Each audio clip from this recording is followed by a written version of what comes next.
I don't know. Hey guys, you'll notice a little difference. I'm alone right now, so Nat is stuck in traffic, so she'll be here as soon as possible. We've got a fun show for you tonight. We have Colin Langendorfer and Mike, his assistant. I didn't get Mike's last name, but we might get it. I don't know if he's going to share it or not. Mike is kind of the bug guy for the Crosstown Exotics show, and Colin is the front man for Crosstown Exotics, basically. So they do a traveling education show, and I got to see them like their last live show before COVID went nuts, and it was a blast. My 3-year-old had a great time. I think she was actually 2 at the time, so she had a blast. She touched a hissing cockroach. She still won't touch mine, but she touched it for Colin. That's how much charm he has. They've got some cool animals at the end of the show. We've got some great questions for them. Until Natalie gets here, I'm going to take over her questions so she can just deal with that when she gets here. Other than that, we're going to bring them on now, and here comes the boys. All right, let's put you guys on the big screen. There we go. Welcome to the show. Hey, how are you? Hey, welcome to Isopods. Yeah, I will say Mike is co-owner, so not the assistant. Co-owner. Yeah, okay, all right. I get that a lot. Right. Though if he was my assistant, he would be the hottest assistant. So the hottest assistant. The hottest assistant. He's the most attractive. Hands down, it's the beard. I can't grow a beard, so I have the jealousy there. This is about as good as it gets. There's literally 10 days of growth right here. So, geez, I'm sorry. Yeah. Puberty is coming a little late for me. So, yeah, we'll say 47. It'll get here 47. Awesome. Yeah, it's still time. I forgot to mention our unsponsor is anything that tastes like watermelon. Again, I'm a watermelon flavor fanatic. I have Orange Frenzy.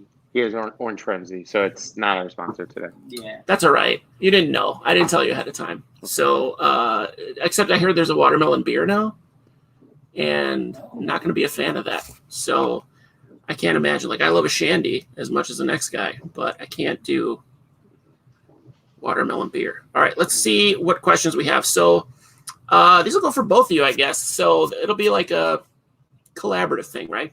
Sure. So, as co-owners of Crosstown Exotics, what got the two of you started in your hobby / I guess it's a side career, right? Yeah, I would. Yeah, side career / side full-time job. Yeah. You both have full-time jobs, and then this is a full-time job, right? Absolutely. Now it is absolutely become that. Yeah. Okay. So, what got you started? Like, what got you started in, I guess, keeping exotics? Let's go with that. Let's simplify it. I mean, I think Kim and I both have just like reptiles and bugs, kind of always been into that since we were kids. We met each other in high school. And it was kind of like, I was the reptile guy, he was a reptile guy, and then all of a sudden we were like at wrestling practice, and he's like, "Oh, you're the other reptile guy," and it just kind of clicked from there. Yeah, we just connected. Yeah. Is that the best? Like, you find somebody with similar hobbies, and like, bam. Well, just like I was at the bank, and all of a sudden you and I connected. So that two weird reptile bug nerds, in the same area. It's just like you attract like a moth to a flame. So my manager Maria was like, "Hey, you should talk to Colin about bugs and lizards and stuff." So you stopped talking to us about it. Yeah, right. And the next time you were in, I was like, "Hey, man," I straight up introduced myself. Like, I'm Josh. I like lizards too. Yeah. And Colin and I are pseudo friends now. Like, I appreciate Colin's existence. It's good. And now Mike. Now I know Mike. So you guys are local, right? You're out of like Frankfort, Illinois? I live in Frankfort. Yeah, I'm in Mokita, and Mike is in Frankfurt now. Yeah. Okay. That's close enough, right? Yeah, we're 15 minutes from each other, if that. So when did you decide to do a show, like a traveling we worked for another individual for a while doing shows. And I want to say like his business was he was kind of stepping back from it. Colin and I were kind of getting towards the end of college, and we were talking about it one night, like, hey, we can do this. I guess it really started too. We got hired to do some work for Zombie Army Productions with some little videos they were making. Colin did some work with them for the haunted house, and then he kind of brought up doing more full time. Like, hey, we could do this. There's like a need for presentations or providing animals for production and stuff like that. And it kind of started slowly and has trickled into where it is now. I will say the patience, at least that Colin had. Mike, I didn't see you there that night at the Joliet Public Library, but the kids, the patience that you have with all those kids just screaming stuff out the entire time. I was about to grab faith and leave. I was like, I got to get out of this. Is a nightmare. But you were totally fine with it. Like, it's wild. You know, a lot of times I get that same compliment, which means I should still be doing what I'm doing, because there's a lot of times where educators do this a little too long and tend to start lashing out at those types of children. So I'm glad that I still have the patience after, how many years has it been? 8 or 9? We started in 2012. 9 years now. So 2012. But Mike and I had been doing this for several years prior to that. So we've been easily doing reptile shows for 13, 14, maybe even 15 years at this point. It's been a while. So since you were 12, you guys are some young guys. You were like 12 years old when you started? 2012. But I'm joking. You look young. You look young. Yeah, I'm going to be celebrating my 10th anniversary of my 21st this month. So 10th anniversary of your 21st. Okay, I got it. Yep. I got it. Because you're not married yet, right? You're just not engaged. Yeah. Okay. Yep. COVID put a stymie on a lot of engagements. Absolutely, man.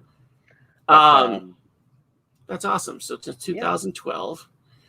You've been keeping it together. Now, Mike, I assume you have the same questions with kids where the kids are just out of control. And you couldn't do this job and not be patient. If you're not patient with kids, sometimes it takes a kid 5 minutes to ask a question. You just kind of got to sit there, either joke with them or listen to them because they're shy, trying to just get a question out. Yeah. Or just some kids, that ADD is going. They're asking the same question 8 times because they were more focused on asking you a question than listening to what you're talking about. And I think it's like, if you're not patient with kids, it's like, why would you want to do something with kids? If that makes sense, It totally makes sense. That totally makes sense. So, and I think at least in Colin's case that night, it was like, you just seemed used to it. Like, this is part of the job. It is. This is what I do, and whatever. This comes with the territory. Mm-hmm. So, like when I'm at my job and somebody wants $500 in $5 bills. So, same thing. Yeah, right. Whatever, man. You also have to realize that you're a stranger to someone in there. Like, typically, since COVID and even coming into COVID, we haven't been doing many public shows. So typically we're coming into people's residence. And so most of those kids aren't used to strangers showing up to their house with a van full of, exotic creatures. So that's another big element of being like, hey, like, I'm a stranger that's bringing something that they really like. And so they may not know how to talk to me or feel comfortable talking to me. So for them to, be struggling with an answer, you really do have to be a little more sympathetic to it instead of, getting annoyed if this is your 4th, 5th, or 6th show of the day. It's like, listen, you're getting paid regardless of this kid's question or not. So just sit there, get the answer, take the question, even if it's, what color is it? And you're looking right at it, but it's, I think it's just, you've got to be a little more humble when it comes to these presentations. And so, and you got to realize too, when you show up to some of these parties, these kids have already had like 7 Cokes, 2 slices of cake, and their uncle shook them a little bit. Yeah, right. So they're all jacked up. Yeah, and sometimes it's like, once you turn the bouncy house off or turn the music off, then they'll settle down. But you just gotta, they're kids. It's kind of like how it is. And at the end of the day, it's just making sure everybody's safe, has fun, and they get to touch and see some cool animals. I liked that it was safety first at the show that I got to see, like, not just for the kids, but for the animals too. Sure, absolutely. That's my gosh, yes, absolutely. We could not do what we do without the animals. Those animals are treated better than us, man. They're priority number 1 over us. And that's good, because you couldn't do it without them, right? You guys are ostensibly replaceable. No, right. It's their story. It's their story to tell. We're just the mouthpiece. I love seeing. So, what are some of the more interesting animals that you've got? Like, I know do you still have your alligator? Yeah, of course. Yeah, is he still getting out? Is he getting out in the pool yet, or no? Not yet. No, we have not brought him out in the pool just yet. I haven't even been in the pool, man. But we were at a birthday party last weekend, and they had a kiddie pool, and we put one of our turtles in it. Like, I was like, hey, they're like, can we see it swim? And I'm like, do you guys have a pool? And like, they're like pointing right behind me, and there's a little baby pool. So I just put our giant musk turtle in this little kiddie pool, and I was like, that's what it does. And it just sat at the bottom. Like, it didn't really want to do anything. But it sounds like a musk turtle. It sounds like a musk turtle. Yeah. Mm-hmm. Did you tell them that they breathe through their buttholes? Did you do that? Because that You know what? It's hard to explain that without the kids just laughing hysterically once you say the word butt. Right. So, or cloaca. I mean, you have to say cloaca, but they'll look at Okay. you like I have no idea what that means. And then, but yeah, when you Even the say butt adults. or poop, kids just go crazy. And you're like, well, I'm trying to make you learn something, but not Yeah. trying to. And I can't use like feces. Like you're not going to know the word. Sure. Feces. Right. Because like the average age of the kids that you're doing this for is like 10 and under, isn't it? Generally. Yeah. I mean, I would say, yeah, it varies. Yeah. Okay. Which is, yeah, I wanted you to do a show at my sister's daycare, but they're like 4. So I don't know. Yeah. I mean, they all are into it though. Yeah, we do. Man, we've done the amount of daycares we're going to be doing this some summer is daycares. insane. We try to do 30-minute shows for younger kids. Okay. And we break it up. We do an hour, so we split it up into the 2 and 3s and then the 4 and 5s. We'll do a 30-minute show, and we call it Playing the Hits, where we'll bring 4 of like the most interesting, cool creatures, and then we'll just do a quick 30-minute talk so that all the kids can get to touch, hold whatever they want, and then we move on to the next group. So. And that's about their attention span too. Yeah. Absolutely. Awesome. So now you talk about college. Do either of you have any special training or degrees that are involved with this at all? Mike, probably the most. I got my bachelor's in biology from Governor State. Okay. And I mean that's like my college degree, and I've got some others. I do pest control as my normal job, and I've been taking a number of certifications and stuff with that. So, Does that include like going in an attic for squirrels or? Yeah, raccoons? I have a nuisance removal permit. I had to take a test to the Department of Natural Resources for that. I took a online course to do in advanced pest management. Some of the state tests, like those were, you have to. It's not like it's like almost like being in college again, where I take some of these like certifications and stuff like that, because it was just a lot of studying and going over it, this, that, and the other, like the nuisance removal thing to catch like raccoons and squirrels, like I had to get an 80% to pass and get my permit for that. So, Okay. But it has nothing to do with like teaching kids. I mean, like when I'm not, I guess like during the week I kill animals, and then on the weekends I tell kids how cool they are. Okay. All right. I think Kyle's on with us. Is Kyle from Kyle's Terrariums and Aquariums? Does that sound like Kyle? Kyle. Yeah, he is on. Sterling, Kyle right? Sterling just texted us and he said, "Tell Mike to speak up." Oh. So I didn't want to interrupt you, but we were like losing you. You're kind of fading out. I don't know what the deal was. Oh, you know what? Maybe if we take out our headphones and we just use it from the. Do you want to try that then? Yeah, we got like the earbud. Yeah. So maybe that's the connection there. So will they just turn off? Yeah. I don't know. Yes, I can hear Colin pretty well, but okay, that's better. Can you hear me now? Yes, absolutely. And we're not getting any feedback, so that's good. Awesome. And then I guess as far as my training, I really didn't have any, but I started off much younger than Mike doing shows. My mom was a preschool teacher for Mokina Park District. And, when I was 6, 7 years old, I would bring literally my entire collection of animals just to show for preschoolers. So I would literally bring every single tank, every animal that I had, and just do shows. And I was doing my buddies' birthday parties and all that kind of stuff. So I think I even had like a little flyer of like my Colins reptile show or something when I was younger. And then I hooked up with a local guy that has now since gotten out of the industry, and was working with him, just cleaning cages and helping him load up for shows. And then when Mike and I met in high school, Mike worked with him for maybe 5 years.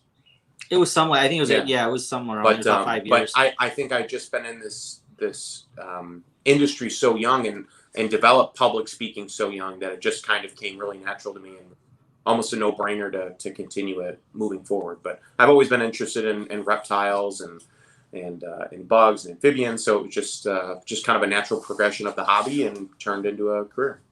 almost all of the guests, no, I would say all the guests that we've had on don't really have degrees or official training as far as that's concerned. It's all like they're doing it in their spare time. They're doing it just because they love it. So, and that's great. And I don't know if there's something to be said about that, but and Josh, where did you go to high school? I went to high school in Wilmington, Illinois. Wilmington, okay. Yeah. So when Mike and I were graduating, so I graduated in 09, Mike graduated in 2008, they were really pushing like, get a degree, get a degree, get a degree. Yeah. And honestly, like we met, well, not we met, but we took a lot of the same career and tech courses when it came to animal sciences and greenhouse and all those cool things that like really like, you know, appeal to like nature nerds. And, you know, it just, when you looked up when your counselor's like, all right, well, you know, here's the salary for an average zookeeper. Here's the salary for a biologist. Here's the salary. Like, that's not much. I could make that much being a manager at McDonald's. Not that that's a bad thing. Yeah. But, like, why would I go and get a 4-year degree when I could just start working at McDonald's and work my way up to become a manager? So, or just a manager at anything. I guess I don't want to throw out McDonald's. But still, you could literally become a manager and not have a degree and make as much money. So I'm like, well, why can't I create my own little niche of how I'm going to contribute to this hobby and how I'm going to contribute, you know, my passion and our passion towards nature and reptiles and bugs. And, you know, this is kind of what we found. And so some people do it through breeding. Some people do it through, you know, having podcasts, live streams like you're doing. And they become more profitable than the actual things that degrees make. So, yeah, that's what's sad. Like, that's my dream, is to make this into money. Yeah. But for now, it's just a blast. So, and I'm learning a ton. So now we're talking about hobbies. We had a zookeeper on last week, actually. So I guess he has the training. So he has the degrees and the training to go with that. I think he said he had I don't know if he had a master's degree or something like that. So I don't remember, honestly. But yeah, he was saying the pay is just garbage. So he kind of started his own thing where people come to him to do what you guys do. No way. So he does like an educational thing. Where are they located? They're in Texas. So just outside of Houston, I think. What's the guy's name? Drew Schultz. It's just a Z at the end, not the TZ. So he might pronounce it Schulz. And does is he a reptile guy? Is he exotic mammals? Is he? He's more a reptile guy, but he's kind of done it all. So like the college he went to was in Florida, and part of the college he did 20 hours of classwork and then 20 hours of volunteering at this zoo, live zoo, like a real legit zoo. Was it St. Augustine Alligator Farm? No, I want to say.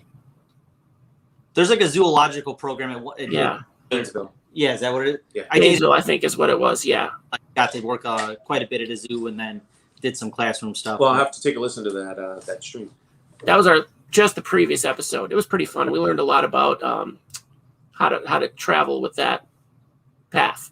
But he said the pay sucks. Like he almost had to get a second job, and then you're working. A lot of times when you're in high school going into college, sometimes you don't have a concept of like what 30,000 or 35,000 is. And when you're like, oh, cool, I'll make some money, and then like real bills start hitting you, and you're like, I'm poor. You mean 30,000 is just enough to live at my parents' house? Yeah, like, let alone try to keep any animals. You know, like like I could have a phone and a car payment, and that's about it. Right? Yeah, maybe a beta fish.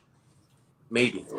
Now I used to breed beta fish, and have a couple of like wins under my belt for like awesome beta fish, but I had some issues, and the people that were looking after them, they all died. So I couldn't bring myself to get back into it. So now I'm into bugs. But one of the other things you were talking about, bringing the education to people and the hobbyists contributing to the hobbies. I just recently got into ants, ant keeping, and I don't have this knowledge yet, but the hobbyists are actually contributing to science. Like the scientists are coming to hobbyists for their input. Wow. Because they know like locations, they know behaviors, they know all these crazy things about the ants that the scientists either don't know or they want to confirm. They've recorded things that have never been seen before. It's amazing. Like that hobby specifically is one that I know that they're really contributing. That's nice to have both a hobby and like academic come together like that, because I feel like they can really clash. We can really help each other out. But I think in like the US, a lot of times it's like there's your hobbyists and then there's like your zoos, and they don't want to they're like, oh, you're just a hobbyist, and it's like, well, I've bred more stuff than you, or like yeah, I'm just a hobbyist, but your setup is garbage. Right. I think it's really neat that there's a respect now, and I think the internet has a lot to do with that. Like there's a respect between the hobbyists and the professionals. Sure. Mm-hmm. Or there wasn't that respect. It was kind of I know that there was a lot of pushback between academia and the hobby.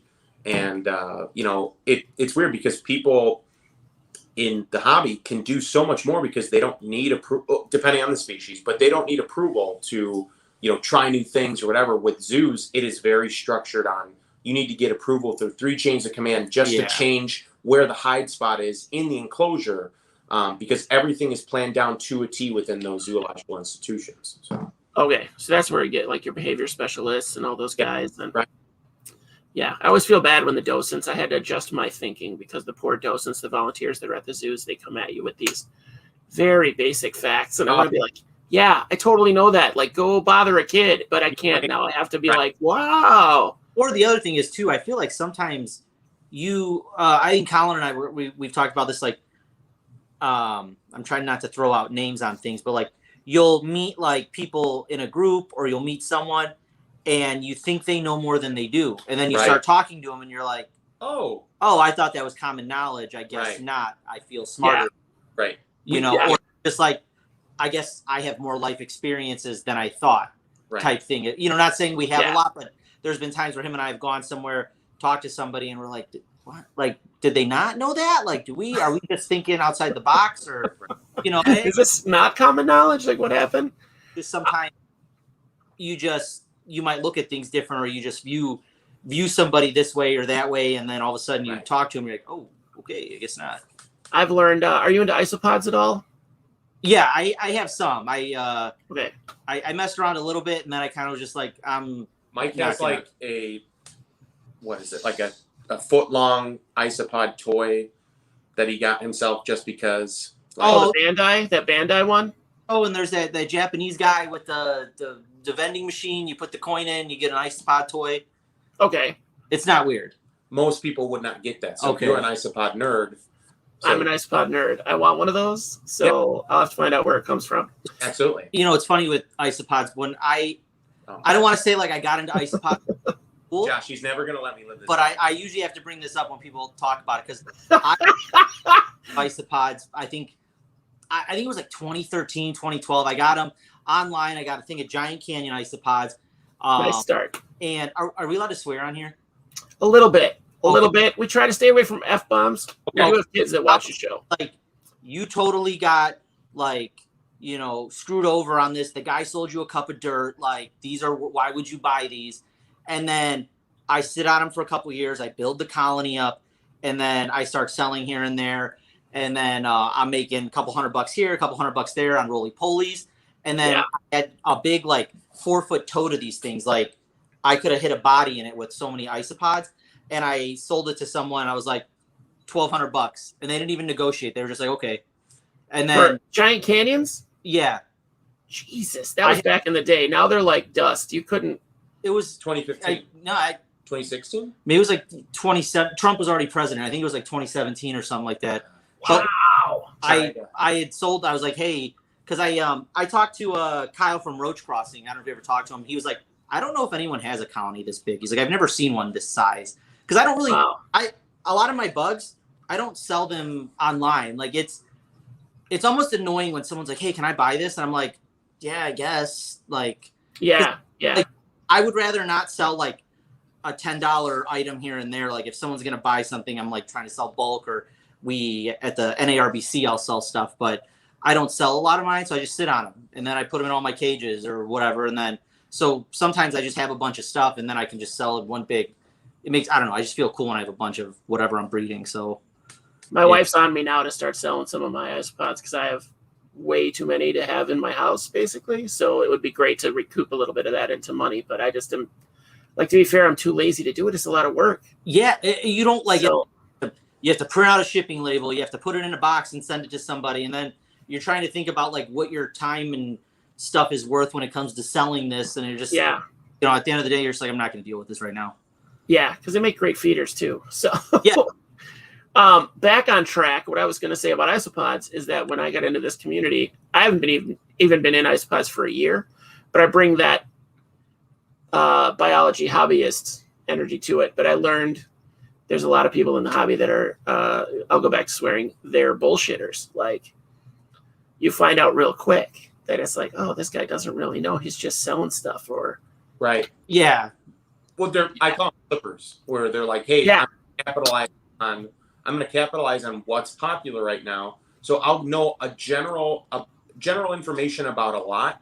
It's just so I could just make my money as quickly as possible. And buy people, like Mike, like you, that like, hey, I've got a quality group of stuff, but I don't want to sell it. So I'll buy the bulk and then I'll just divvy it out so that like, he's kind of, being, I don't know, having an informed sale of like, hey, this is what it is, but they're really not giving you a breeder's touch. Or you get those like, trying to think how to work, like you get like these established norms sometimes where people like, you have to do it this way kind of thing. And like with all like my isopods, I don't feed any dead leaves. A lot of times I put just straight cocoa fiber or maybe mix in some like, I have a potting soil that I use for a lot of mine. And I give them like egg crates and sweet potatoes, fish food. And my colonies are huge. Like styrofoam. I put like like the styrofoam backgrounds and exoterra tanks. I broke up a bunch of those that I had. And my isopods, every time I show somebody, they're like, wow, these are huge. And I've had people like, oh, you don't put any dead leaves? I'm like, no, I don't got time to go collect leaves out of my yard. Like I use egg crate. I'll throw them like I said, that blew my mind. Food. Yeah, and like sometimes they look at you like, oh my God, it's not, in the wild they get this. I'm like, well, it's not the wild. It's a plastic box in my garage. Like, and they're growing huge, eating egg crates, fish food, and the occasional whatever else I toss in there. Yeah, vegetable scraps. Geckos or I've thrown like a pink, like a mouse or something that was already dead in there, and it's like they clean it off. It's kind of cool to watch, but yeah, they'll even eat the bones eventually for the calcium. So they're crazy. All right, off of isopods. We weren't planning on talking about isopods today, but that's okay. We do tangents here constantly. It's part of the show. Sure. What would you say is the most rewarding part of the shows that you do? I'd have to say for me, I guess there's a couple different aspects. I mean, one, we're doing this for the love of our animals, and I think as Mike and I have started doing this, it's more of like a community service at this point. Like we love where we grew up. We love Mokina. We love the Southwest suburbs. We love Chicagoland. We love this area, and if we can share our passion and share our knowledge of these creatures and kind of expose the public to some of these creatures that need a little bit more extra oomph when it comes to the conservation and those types of efforts, then it's very rewarding in that aspect. The other aspect too is when we're teaching classes, when we're going to these parties, and the kids come up to us and say like, "This was the best thing ever," or a couple weeks ago, I was ending one of our classes, one of our critter classes, and the ages are from 4 to 12 years old, and there's two brothers were there, and the youngest brother was maybe 4, and the oldest was I think 10. And those kids can't do sports together. But they can do critter class together. And he goes, "Hey, Mr. Collin, I love critter class because I get to do it with my brother." And I'm like, you know what? That's one of those things where I never knew that this class would be a venue for kids to just do stuff with their siblings, because I just never thought about it like that. So there's so many different ways in which this business and this hobby has just become rewarding to us in that aspect. But I know Mike was there for this instance, but when we're doing outreach programs and we have some unique creatures, we'll get people say like, "Hey, I've seen, like, I used to catch those growing up." Like we were at a church and we had a African giant millipede out on the table. Okay. And this little boy comes up and he goes, "I used to catch these growing up." And we were like, "Oh, that's crazy." Yeah. And the one, the mom that was with him, she's like, "I haven't seen him smile in weeks. Like this, we just came here. He is so ecstatic to see something from home." And Mike and I were like, "Yeah, we did not expect that today." Like that is what makes this fulfilling. So that's awesome. Those little things throughout our shows and throughout our days is the fun stuff. It's always new. It's always an adventure doing this. Or like when you get a kid that's like, "Oh, I've only seen this on books," or "I was watching Wild Kratts and they had that," and I get to see it now, which is cool. Or like just seeing them get excited about just bugs or frogs or whatever it is, like, so you pull an animal out of a container, like, "Oh my God," Right. Yeah. Mike and I always said that our show is going to be catered to what we would want to see when we were kids. And so we've always tried to make that, make our shows to that standard. And I think that we've done a pretty decent job with that so far. So. That is so simple and so genius. The cooler, like the more into an animal we are, the easier it is to talk. Like, you know, I bring out a giant hissing cockroach and I can talk and sound enthusiastic about it because, like, I like it. And then it kind of shows, like, you know, everyone else kind of sees that. And it's like, I don't know, I feel like it gets everyone more excited. You know what I mean? The more excited you are about what you're talking about. Yeah, you feel your energy. Like, yeah. Even the parents. Like, somebody asked me at work the other day about my isopods because I stopped talking about it because I was like, I'm just badgering these people. And they were like, you haven't talked about this in a while. How are they doing? And I was like, what? What's happening? So then moving on, we do this with everybody. So what's, I guess, one of the success stories you have, like, in your keeping of these creatures? Let's say that. So, because you guys are borderline professionals, you're professional show guys and keepers. So what would you say is a success story that you each have? Besides selling a bucket of giant canyons for $1,200, which blows my mind. I know, right? It's fantastic. Yeah. I guess one thing that I can say, and I don't know if this is a success, but it's more of a testament to breed what you love and the money will follow. So back in 2012 was the same year we started. I bought a Mexican black king snake, and these are so rad. I really love these animals, and I've always kept blue tongues, and I bred blue tongues for the longest time. And you know, I got a female, and I started pairing them up, and I could not sell these babies for $30. It was terrible. And then for some reason overnight they shot up to like $250 a piece. And so I was like, this is absolutely insane. So I guess that's just a testament of, you know, whatever bug, whatever reptile, whatever amphibian that you think is cool and you want to, you know, pursue a breeding project in that, just do what you like. Because again, if you're trying to chase the money, and I think if you've listened to any reptile podcast or any, you know, fish or whatever, they're like, hey, listen, just if you're trying to chase those big money projects, you're never going to make your money on them. Just breed what you like and the money will follow. So I was breeding $40 snakes, and then they jumped up to, you know, 300 something. Yeah. Now. So that's crazy how it happens. I've seen that happen in multiple species where they flood the market or something with wild caught, and then nobody cares because they're everywhere, and then they disappear, and then people want them. Exactly. Mm-hmm. Well, and I think too that was right along the turn in the hobby where ball pythons were right at their tipping point of like we're still the top dog, but we're right at the tier. And then as soon as people were like, wait, there's more snakes out there than just, because ball pythons had a 15, 20-year reign, and all the colubrids just kind of disappeared overnight. So once people started to realize, wait, colubrids are less expensive to feed, don't need to eat large rats, are, you know, have smaller habitats, you know, are more enjoyable, I think, to interact with, more variety, then let's go for it. And a pitch black snake, I think, was the thing that hit the most. And I believe Brian Barczyk posted a video on saying like these were going to be the next big animals, and I'm like, oh, thank God, like thank you for you know, boosting that up and skyrocketing that price. So that's awesome. That's awesome. And I mean, there are 400 different morphs of ball python now, right? Sure. I think they're up to 400. Still more. I can't understand. I'm like, when is this going to stop? I feel like a lot of the people that got into ball pythons, like specifically as like investment or just money projects, they got out, and then all of a sudden people are like, oh, there's other cool stuff out there, you know? Yeah, I bet when the price dropped, they just dumped stuff and got out of it.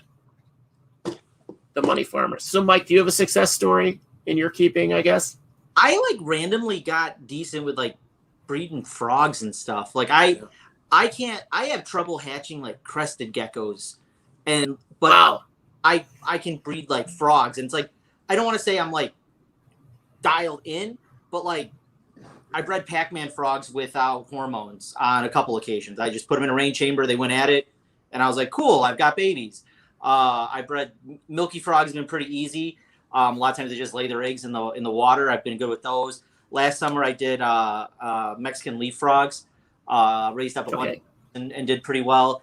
And it's just one of those white street frogs. I was breeding white street frogs for a bit, and I I guess I never thought I was gonna ever breed frogs, and all of a sudden I just bought some because I was like, oh, these are cool and those are cool, and then just kind of dabbled with it. And I just moved, so like after I kind of get everybody situated and stuff, like I'm hoping to dial that in again. But I guess growing up, I always just felt like frogs were gonna be super difficult, and like just not something that I'd actually ever breed or reproduce. And I don't know. I use well water. Like I remember John That's awesome. Frogs for me, and I went there and the guy was asking me how I kept them, and I was like, yeah, I just change the water. I just use well water, like straight out of my hose. And like when I told him that, you would have thought I said like I touched a kid or something, Right? Because he was just like, you're using water out of your hose, and I'm like, oh, you guys don't do that? Like I don't want to say it's out of laziness, but it was just like, this is how I do everything. Like everything gets well water. I'm not doing anything special, and everyone was doing great. You can't argue with that. Yeah. No. So on the flip side of this, I ask this question of all of our guests because I feel like it's important for the people that are really involved in the hobby or the business to, it's important for the rookies to hear the people that know what they're doing have a failure story, like a story of something that really... We have a lot of them. That kind of caught you off guard, something that doesn't have to be like you lost your whole stock, but like, go ahead with one of those guys. I bought some smooth-sided toads, and they were these little babies. Got them at Tinley, like before, like kind of anyone gave them attention. Raised them up. We were using them in shows. I ordered some from online, got them in, and I didn't quarantine them. I just threw them in. A couple weeks later, all the toads were dead, and I was like, "Yeah, that was a rookie mistake that I should have known better on."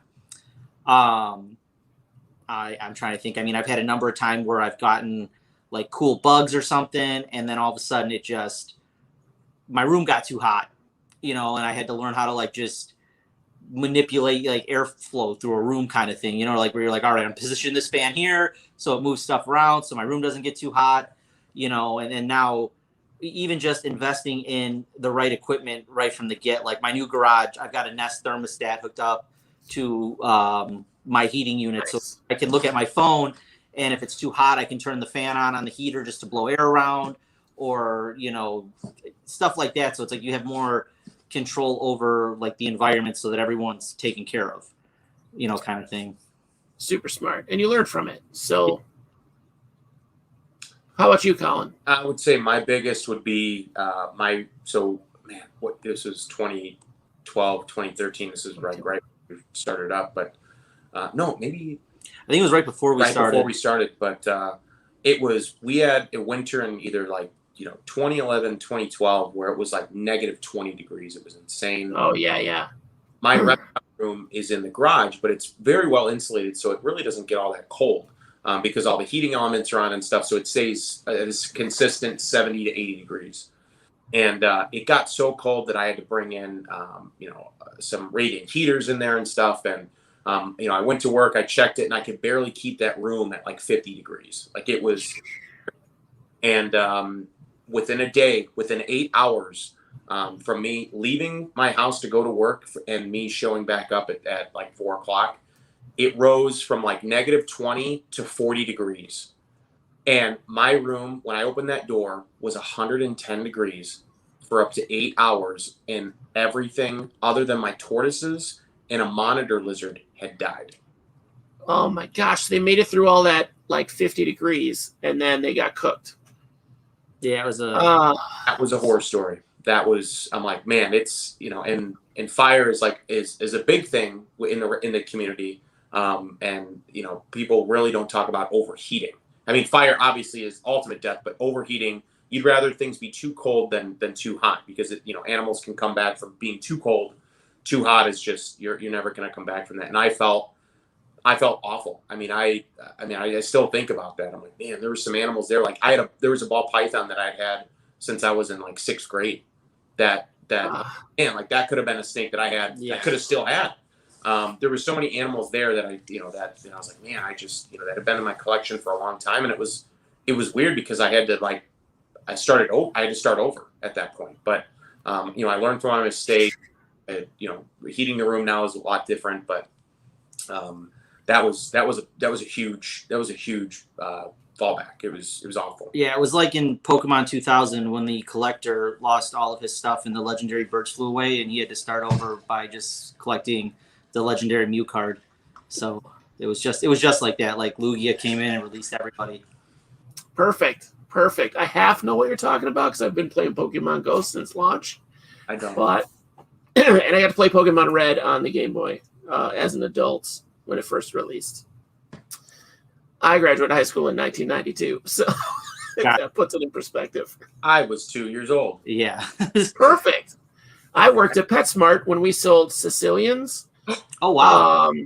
Peepa frogs. Cool. We sold, the craziest stuff that is, you can't find it on the market today. Sicilians. It was like it's kind of weird when I think back from like now to like my senior year of high school, like the stuff that was available. Like I had one of those aquatic Sicilians, and it was doing great, and it got out of my aquarium. My mom found it in like in the basement, and it's just one of those I think about and I kick myself like, you can't get those anymore. And that was a really cool like thing to have, you know. You've really got to find like NARBC. Somebody will have them there. Eventually, Sure. yeah, someone will get them. You guys are going, right? You guys are going this year? We got a booth set up for Schaumburg. Yeah, we got. Oh, I'll be there Saturday, so later in the day. Okay, yeah. Can't get out of work, but it's really close to my job right now, so I'll be flying down from work. We're going to meet a lot of the ISO buddies, but everybody will stop by your booth for sure. Cool. Absolutely. Yeah, we look forward to it. Now we're at the best part of the show. Oh, go ahead, Mike. I was gonna say that subject we were talking about, just things that, you know, like setbacks and stuff. I think one thing that helps new people just not feel bad, like sometimes stuff just dies. Yeah. You know, like I kind of like just say it's part of playing the game. Like sometimes you have something and it's looking great, and then all of a sudden you go in the cage the next day and you're like, oh, you're dead. You know, especially if it's wild caught. You never know how old it is. Like sometimes you'll buy, let's say like a giant, like a big centipede or something. You have it for 2 weeks and all of a sudden like he's just dead.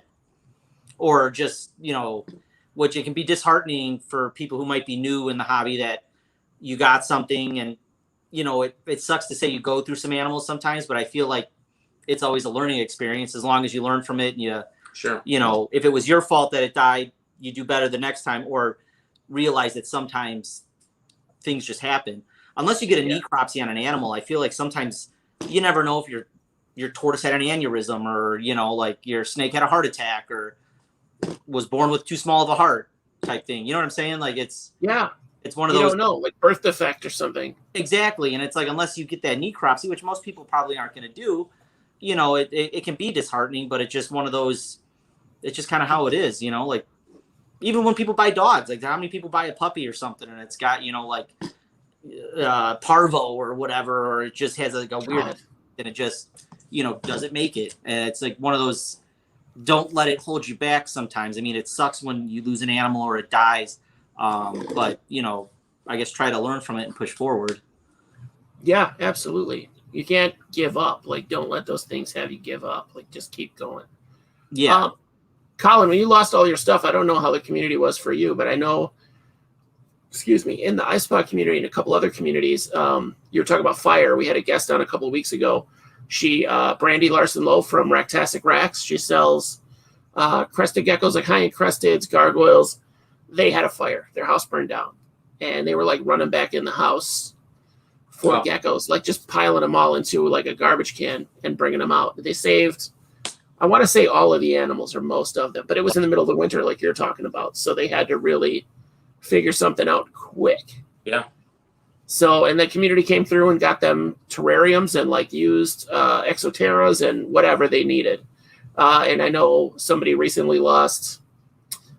Isopod community recently lost a lot of theirs because they fed a snake shed that the snake had been treated for mites. They weren't thinking about it.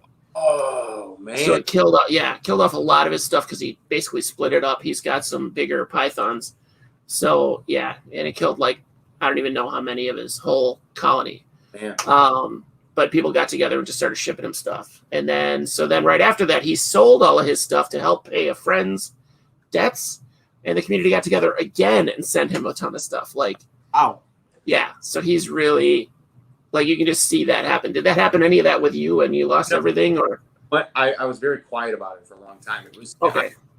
I was devastated. Like, I was devastated, but also embarrassed because I was like, man, I can't believe that I made that big of a mistake. And again, not that I can blame myself. I had no idea that the temperature was going to fluctuate that much within a day. But no, I didn't tell that many people right off the bat.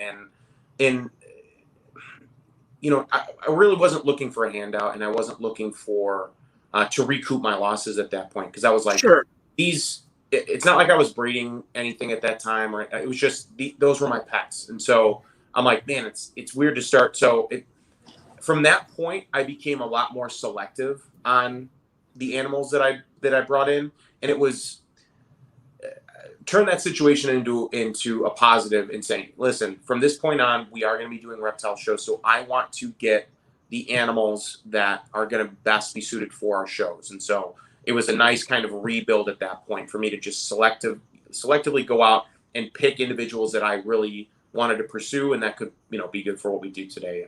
And it was a nice reset, but it was, it was just horrible in the beginning. So yeah, that's really hard to come back from that and make it a positive again is awesome. So don't be embarrassed by your mistakes, folks. It happens to literally the best of us, or the best of you guys. So I'm just a rookie still. Now we're at the best part of the show. So Mike, I know you have some invertebrates to show us. Is that right? Yeah, I brought a couple things. We got a couple bugs and a couple random reptiles, I guess. Let me see what we got here first. I guess we'll see some of these roaches. So I got a really good line of wide-horned hissers. Like I got them from someone where I know, like they're pure, and wide-horned hissers are like the largest out of. Let me see if I can get this guy to sit still on my hand. Out of hissing cockroach. He's pissed. Yeah, I'm trying to see if I can get him in the camera here. But they inches. I have a couple of these guys where they're almost kind of like the length of my palm.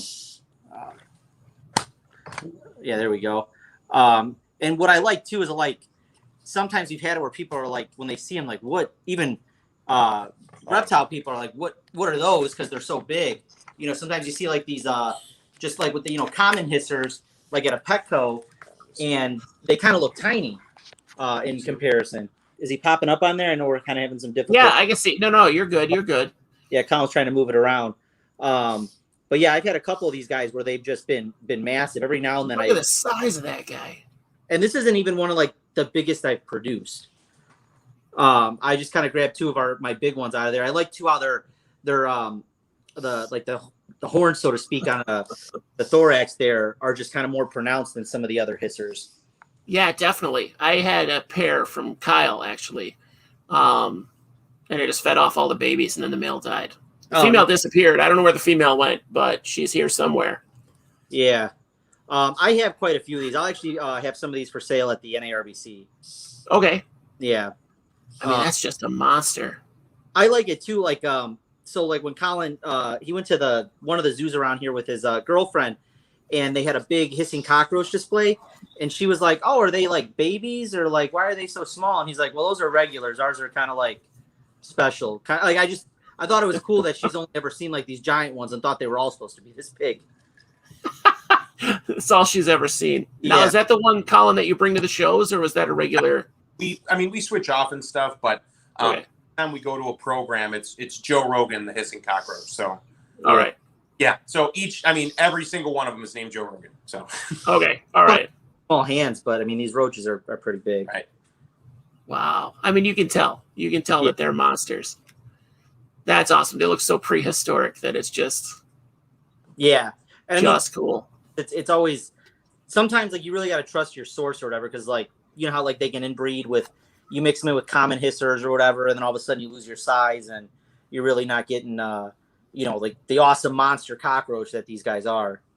Yeah, I imagine it'd be kind of hard to keep them apart too. Like I know I had an issue with some of the babies that tried to get out. So like for me, these are the only hissers that I keep, just specifically so I don't worry about inbreeding, any kind of mixing or anything like that. Hybridization, that's a bad thing. I know that's a big thing in the roach community. I feel like in almost any, whether it's frogs, snakes, turtles, tortoises, lizards, more people like to have like a pure animal. Yeah, I didn't even know that they could interbreed that much. So like frogs and insects, like I didn't realize that was a possibility. Yeah. They're so loud too, and I don't know if you guys hear. You can hear them across the room. It's pretty amazing. Yeah. And like, one thing I know you're talking about babies getting out. I use the Ziploc came out with them first, but it's a type of like sterilite container that's got a seal. And I use like vents. So there's vents on the top and the lid clamps shut so that it creates a seal and I don't lose any of the babies. I've got those from my ants. So I have 3 colonies of ants that are in tubs now, and they're in the sealed ones because they're pretty small. Oh, okay. So yeah. Cool. That's a good pro tip. Yeah. No, and like, I mean, I'm sure I lose some here and there, but I haven't had any like massive escapes. I think the website's called like Ventmaster I think it's Ventmaster. And I just got those. I got the, I've been switching to the plastic ones because I've had spiders and centipedes chew like the aluminum ones. So I'm trying to get away from those. Okay. I know one of our friends, Hodgepodge Pods on Facebook. They design their own vents and they're awesome.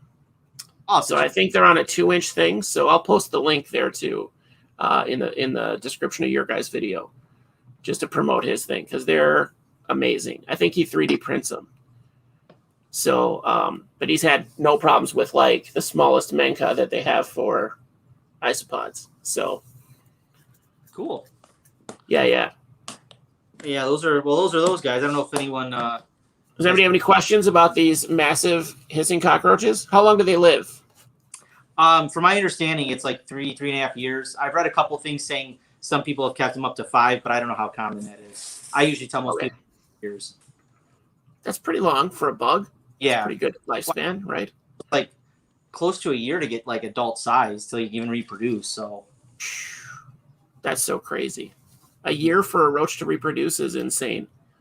Yeah, I mean, like, because like even from like my normal job, the pest control thing, like people think like you get one roach and all of a sudden it's game over and you're infested. I mean, when you have a roach problem, it's been there a while. Like it's not an overnight thing. Like months, if not like a year or more, have gone by with you neglecting something to get roach infestation. We had a house we rented in Indiana that had it. Like when we moved in, they were kind of infested. So we had 2 times a month a guy came out. So our landlord did what he could to take care of it, and he finally did. But it was to the point like we were nervous. We were spraying our shoes with Raid before we'd go into someone else's house. Oh, no. You know what I mean? Like it wasn't so crazy. Like the walls weren't crawling with them, but it was like, there's another one. There's another one. We use something called an IGR in like real bad situations. That's the only thing I freak out chemical wise bringing home. It's called an insect growth regulator.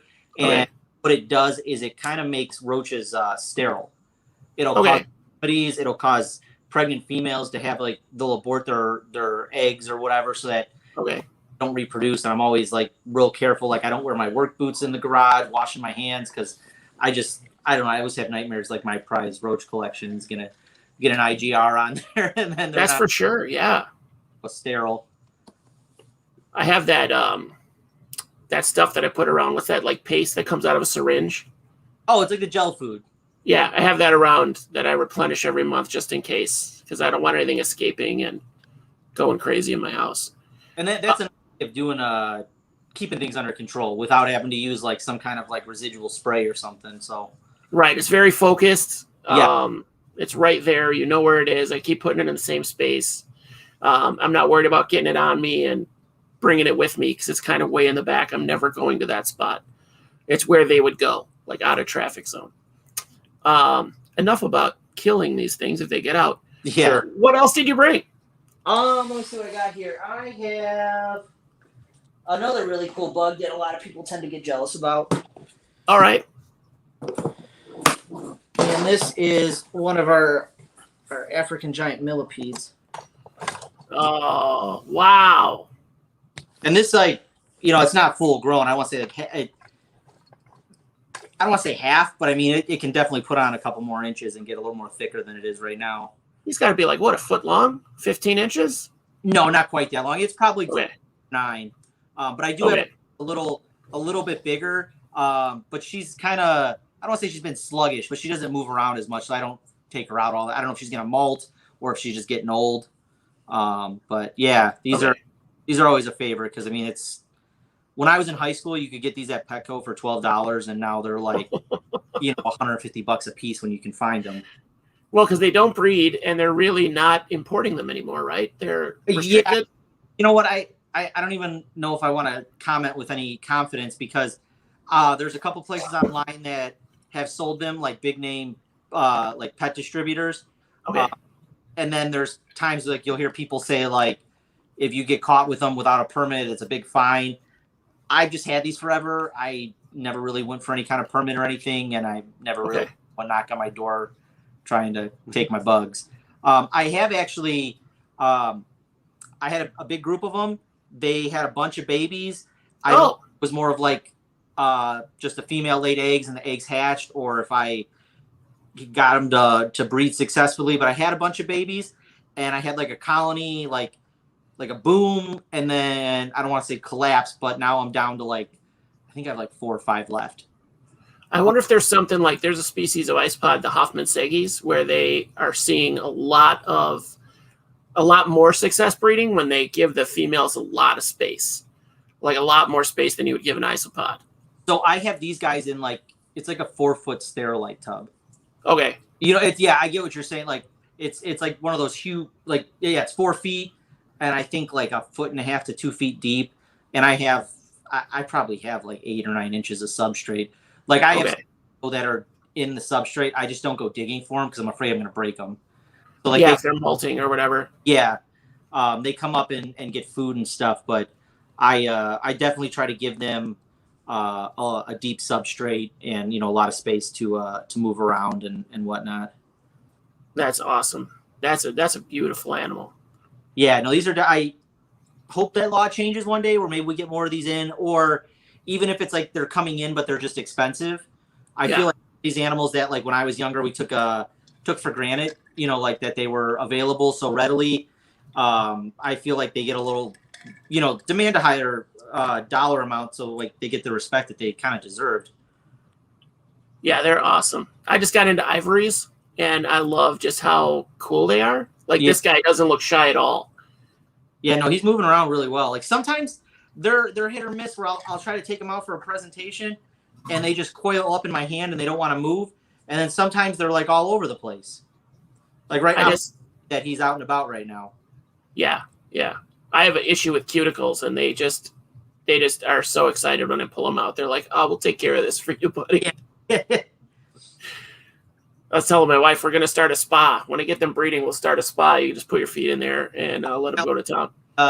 Like the fish thing. Yeah, exactly. Except you put your feet in like a thing of like dead leaves, and all these millipedes come out. And can you imagine? Oh gosh, yeah, no, I make most people. That's like the scene in Peter Jackson's King Kong when they fall into that. Oh God. You remember that where like the centipedes and everything are crawling out of just all over the place? That is nightmares. Those crazy dog wiener worms that came out and like yes. They grabbed that dude by the head and you can still hear him screaming. Oh. That is my absolute worst nightmare. Like let Kong kill me. Don't let those things kill me. Yes, absolutely. That guy's awesome though. And we go back and forth on names, so we'll do like Millie Ray Cyrus. Bobby Brown, we've done Millie Nelson, so it kind of goes along with what we're feeling that day. I love that the name kind of switches it up. Yep. Yeah. And that all the roaches are Joe Rogan. Yes. Right. So now on this guy, do the males have the saddle like they do in some of the other species? I'm trying to see if I can get his head to point out. I can kind of see it. Yeah.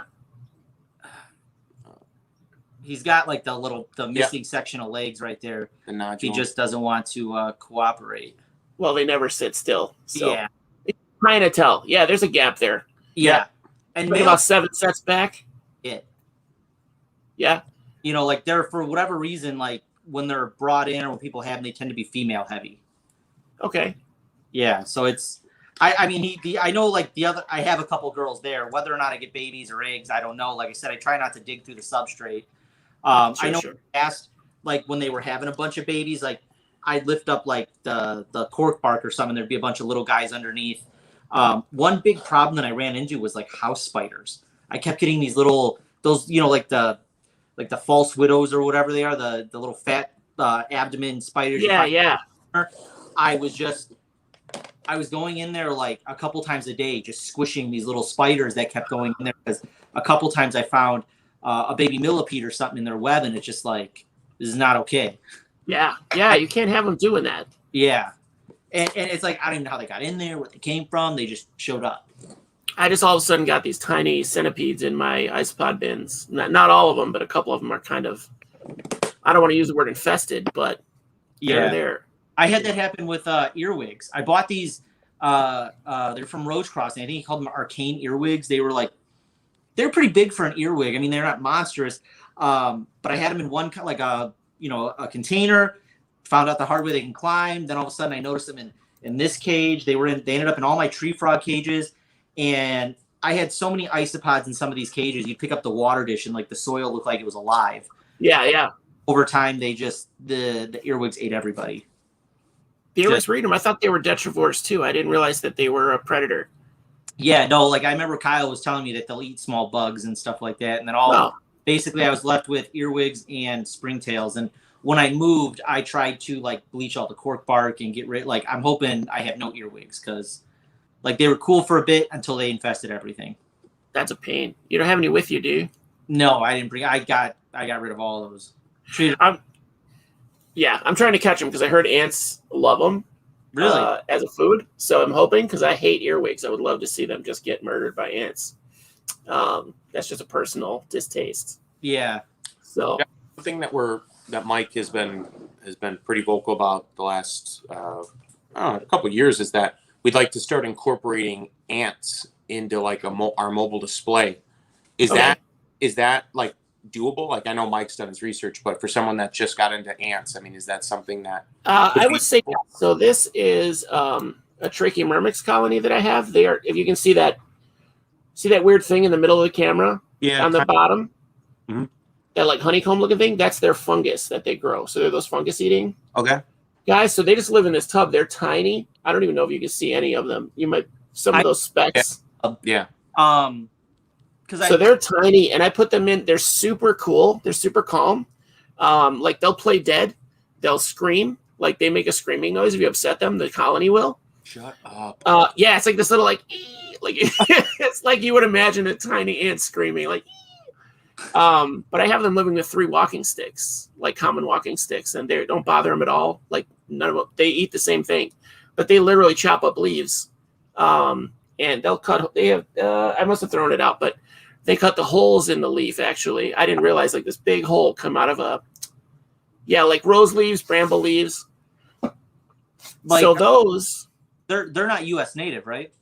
These are. Yeah, these are in Illinois. Oh, okay. I wasn't sure. Like, I guess I don't know enough about scientific names on ants. Some of those. I don't either. So, honestly, I met up with some guys on Webboard, and then I had them on the show, and the one guy, Nolan Webb, he caught me this colony for like nothing, and then we went on an anting expedition to find an invasive species, and that was a whole story. But we actually had to, he said that he knew this lady.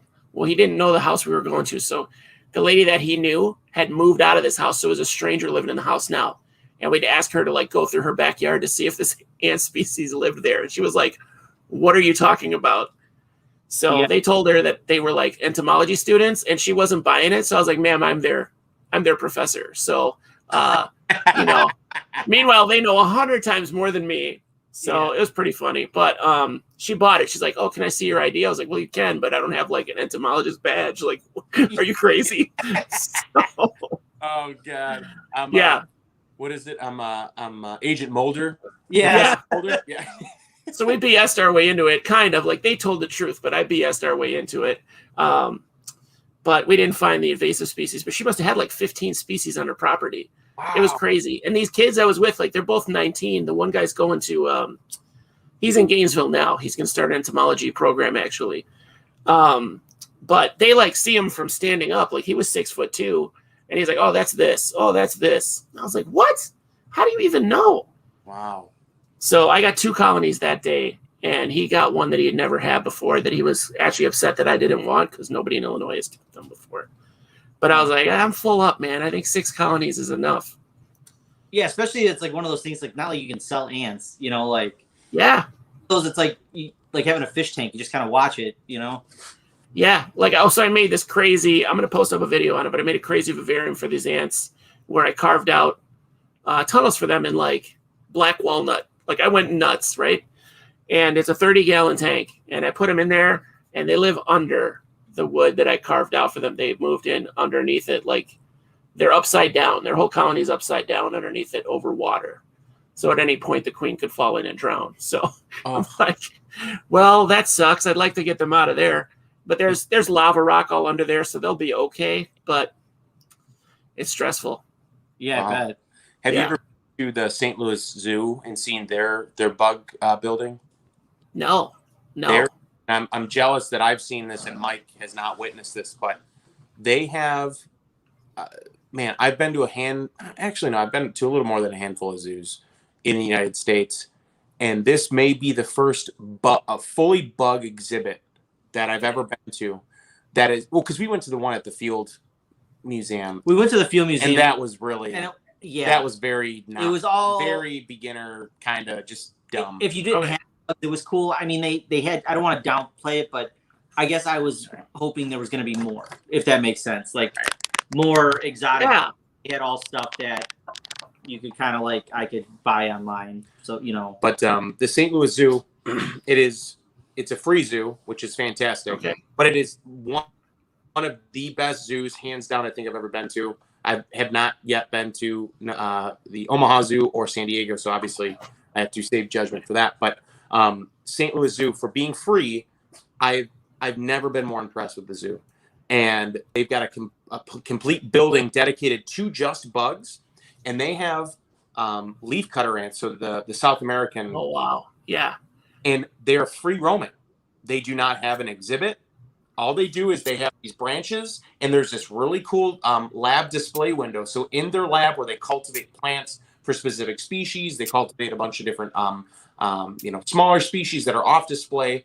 They are just walking around, and you can see them just crawling. And this lady's on her laptop doing her work, and these ants are just cohabitating with her, and it is the craziest thing. I'm like, this is fantastic. It looked like Hank Pym working in his lab for Ant-Man. I was like, wow, this is insane. But you guys leave, and she puts on the helmet after closing time. Dude, that's what I was gonna say. She was just like, regulator.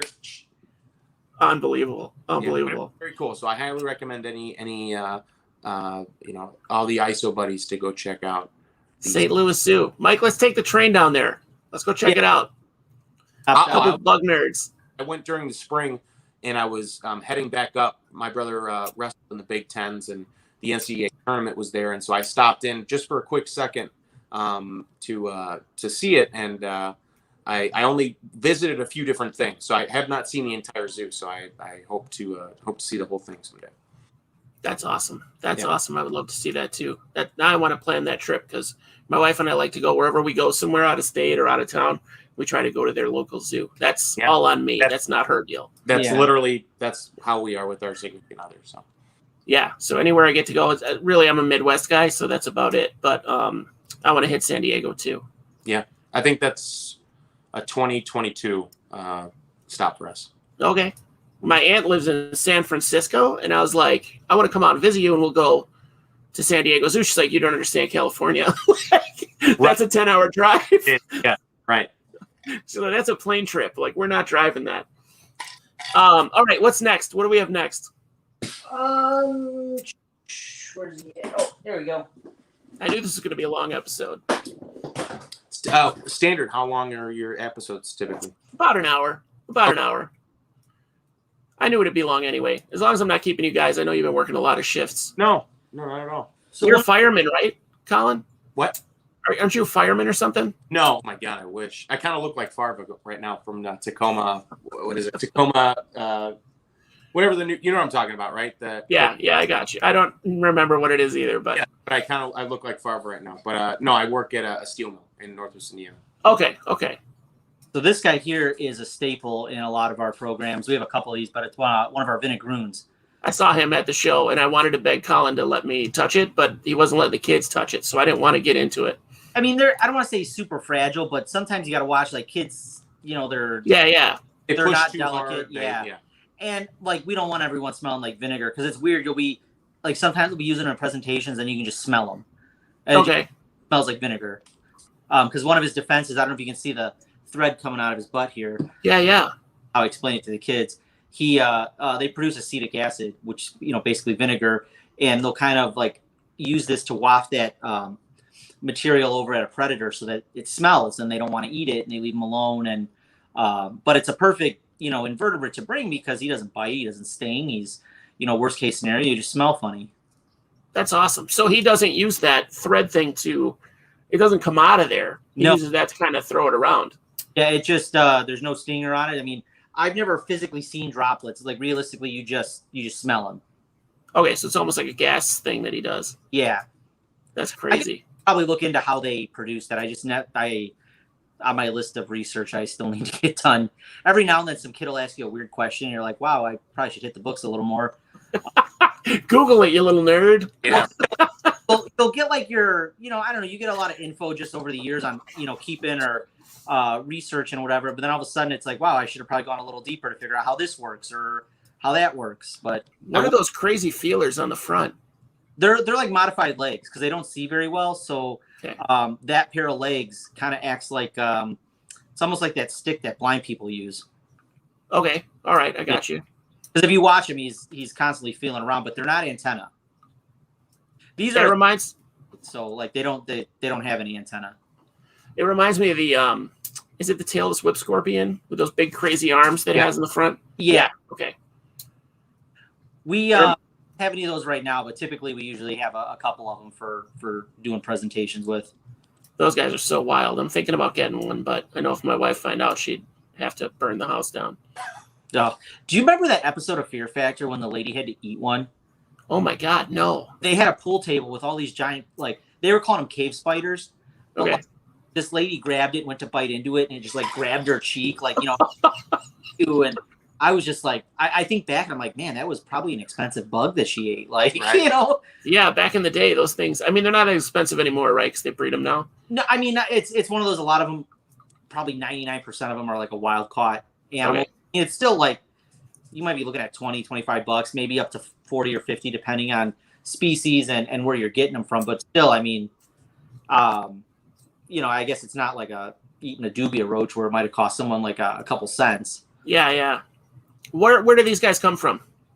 They're Southwest United States. So I want to say it's like Texas, or even in Florida you can find them, but Texas, Arizona, I believe California. And then I was reading that there's also parts of Mexico you can find them. These are the biggest species. It's I always mess up their name, but it's M. giganteus or giganteus something or other. There's also an Asian one too. And if I'm not mistaken, I think the U.S. ones have been broken up. Like they have, how everything's kind of broken up into. They'll research it for a while and be like, oh, we've got 3 of these when we thought it was 1 for a while. Okay, yeah. Because now they're getting into the real detailed entomology now and classifications. That's awesome. Yeah, I don't, the guy that I got this from, I don't think he had the exact, like, hey, this was collected out of here. Okay. I think this was an eBay purchase, to be honest. That's where I got 3 of my ant colonies from. eBay bugs. I mean, there's a lot on there. Well, sadly, the guy I got my colonies from lied. So I have 3 different species of wood ant or carpenter ant that are not what, one of them is what he said it was. Okay. The other 2 are not. So the other 2 are basically, I should not have purchased them over state lines. I'm happy because the one species doesn't, I guess they're from Florida. They don't hibernate. So that's kind of cool. So you see them year round. But this guy, they're not restricted really, right? You can get them. These guys, no. Yeah. Not that I'm aware of. I don't think APHIS has any weird regulations on these. I mean, I mean, ants, I can imagine is an easy crop pest. To be honest, I think roaches are one of those. Like I remember talking to somebody that even dubia roaches are technically illegal to cross state lines unless both parties, who are the seller and the purchaser, have like a permit. Because, I forget where they were illegal. Somebody was having a really hard time getting feeders. I know Florida's a lot of roaches down there are illegal, but technically like selling these roaches across state lines is illegal, but not like they're knocking on your door like, oh, we saw that you ordered a dozen dubia roaches, you know, from Joe Schmo on the internet. Yeah.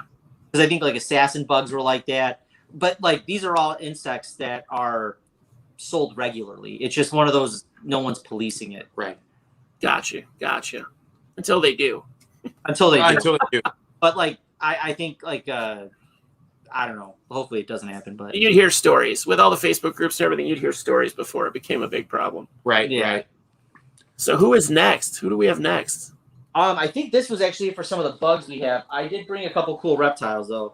Awesome. And I will say, so concerning bugs, like Crosstown Exotics is one of only a handful of, like, I guess, I don't want to say legitimate, but one of a handful of traveling bug shows in the nation. Like, we recently, just started optimizing our website really well. And we've been getting calls from California, Massachusetts, Virginia, literally all over the United States for people wanting bug shows. And we're like, isn't there a bug show in your area? They're like, no, there's not a bug show in our area. Like, we don't know any traveling people. So we're like, wow, I didn't realize how, like, new of an idea what this was. And we've been, bug shows have pretty much been a staple since we began, really. Yeah, so we, there's only one guy that I can think of off the top of my head. And he's out of, like, Pennsylvania that does. Oh, in Milwaukee, too. Tony, there's Tony, Tony something or other that does bug shows in Wisconsin. And then there's, I believe it's Ryan Bridge. Ryan Bridge, the bug man. He does bug shows. I remember there's a guy in like Minnesota, I think, that has bug shows too. But yeah, they're few and far between. I mean, I feel like every state's got a reptile guy or several reptile guys. Yeah. But bugs are one of those, like, if you're not into them, like, like really keeping bugs, it's probably not the easiest thing to, like, oh, hey, this died or that died. I mean, some of these bugs, like the vinegaroon, I have 4 of them, like 3 or 4 of them. So, like, that if one, we can rotate through them so one's not getting overly stressed, or one suddenly passes away, we still have another one. Because a lot of times they are, a wild caught where I have no clue how old it is. Right. And if we're getting adults, they're towards the end of their life cycle. So you never know when they've been caught. But that's another thing, too. Some of the bugs, like, they don't live that long, Like a mantis. Like, I love mantids, but it's a lot of work for 1 year, I would like to use mantids more. I just feel like they're more work than I want to put in right now with all the other animals that we have. Like, because it's just, they don't live that long. It's just like you buy it when it's super tiny.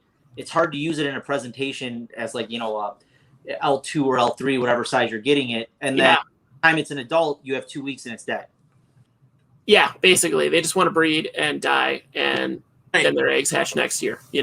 For the beetles, like I'll go on eBay and try to get like someone who's got some Hercules beetles they might have caught like in their yard or something. It's like we have them for 2-3 weeks and it's cool, and then that's it. Yeah, I almost bought a larva the other day, and I was like, so it's gonna live in underground in a dirt, and then I'll have it for 2 weeks and it's dead. Like that sucks. And it feels like with the beetles, like the whole thing is just raising the larva. Like that's like the right. I don't know. We have the death feigning beetles. We have some of the they're like a darkling beetle. Kind of like they're found in the same areas. A lot of like the death feigners. Where'd you get those? Did you get those from Bugs in Cyberspace? My first ones, my last purchase was Bugs in Cyberspace. I ordered some of the I think he just called them darkling beetles or something like that. Or he's got some weird kind of darkling beetle. It's like a smooth darkling beetle or something. I forget what it was called. I was just on his site the other day. Yeah. He's going to be on the show in a couple weeks. Cool. Oh, wow. So I'm excited. Yeah, Pete's big. I was really excited. He got right back to me. So I was like, whoa. It's cool like that bugs are popular, but it's kind of a pain in the ass right now because I can't everything's sold out. Yeah. Right away. Always have death feigning beetles, this, that, and the other. And it's like, if you don't buy it when it's there, it's gone. Yeah. Like I got into those ornate harvestmen and you can't really find them now. I thought about it, but I felt like they were kind of small. Like sometimes when bugs are super small, it's like. They're not for a show. That would be for your own collection. Yeah. Right. But like, I know he's had a lot of cool stuff on his site, like just in general. Absolutely. And it's got information that is really good to have too. Yes. Yeah. So, all right, enough commercial for Bugs in Cyberspace. What's next? We're gonna see Groot next. Groot, all right. He is one of our snapping turtle. That's not the big guy. Yeah, we have he is 30 pounds. His name's Rocco. Groot here, we got him in 2017, I want to say. Okay.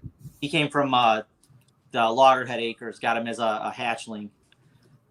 But yeah,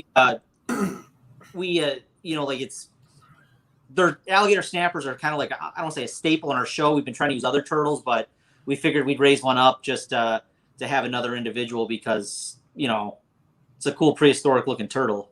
Well, I got to see the big one. I got to see Rocco at the library that day, and he is a behemoth. Yeah. Yeah. Yeah, he's maybe, we still have to weigh him again, but he's easily 30, maybe close to 40 pounds, if not now. But yeah, I know the last time we weighed him was probably like close to like 6 months or maybe even a year ago. Yeah. Colin bought a scale randomly. He was like, let's use it. And we haven't weighed him since, but he was 30 pounds the last time we weighed him. He's going on like 11 years old. I got him when he was smaller than this. I love how those guys never chill. No. They never calm down. Like a regular snapper will eventually like not be tame, but they're not as like, oh, I'll kill you still. These guys never lose that. No, Rocco, like I said, I've had him like almost 11 years now, and he's still just, you pull him out and he does the same thing. Yeah. So what kind of, for a guy this size, like what kind of tank is he in? He is in it's like a 40 breeder. It's one of those Tetra reptile deluxe whatever cages. They got the sliding glass. Okay. It keeps like 4 inches of water, and I just figured I'd keep him in there until he outgrows it. And he's fine in there, right? Because he can just pop his head up and whatever. Yeah, it's deep. Basically, it's deep enough where he can just put his neck up and get air, and that's about it. I hate having to open the top of an aquarium. I sliding glass or open front doors. If I have to pull a screen off like the lid, it just, I don't know. I guess it's me kind of being a just particular on the caging, but that's why I like keeping them in those Tetra tanks. I feel like air circulation doesn't work that well in those type of situations either. Where the lid is on the top. Mm-hmm. Yeah, it gets kind of stagnant air at the bottom or whatever. So filtration is a challenge for these guys because they're just sloppy eaters, right? Yeah, I mean, I have a what brand is it? It's the Zilla. I have the Zilla, like that the in-tank filter, and it's really just a little waterfall one. Yeah, it's like a green, like looks like a box, like the Whisper filters. Yeah. Like easy cartridges are easy to like replace. They're not too expensive. Water flow's good, and I still have to do water changes and stuff, but it's not terrible.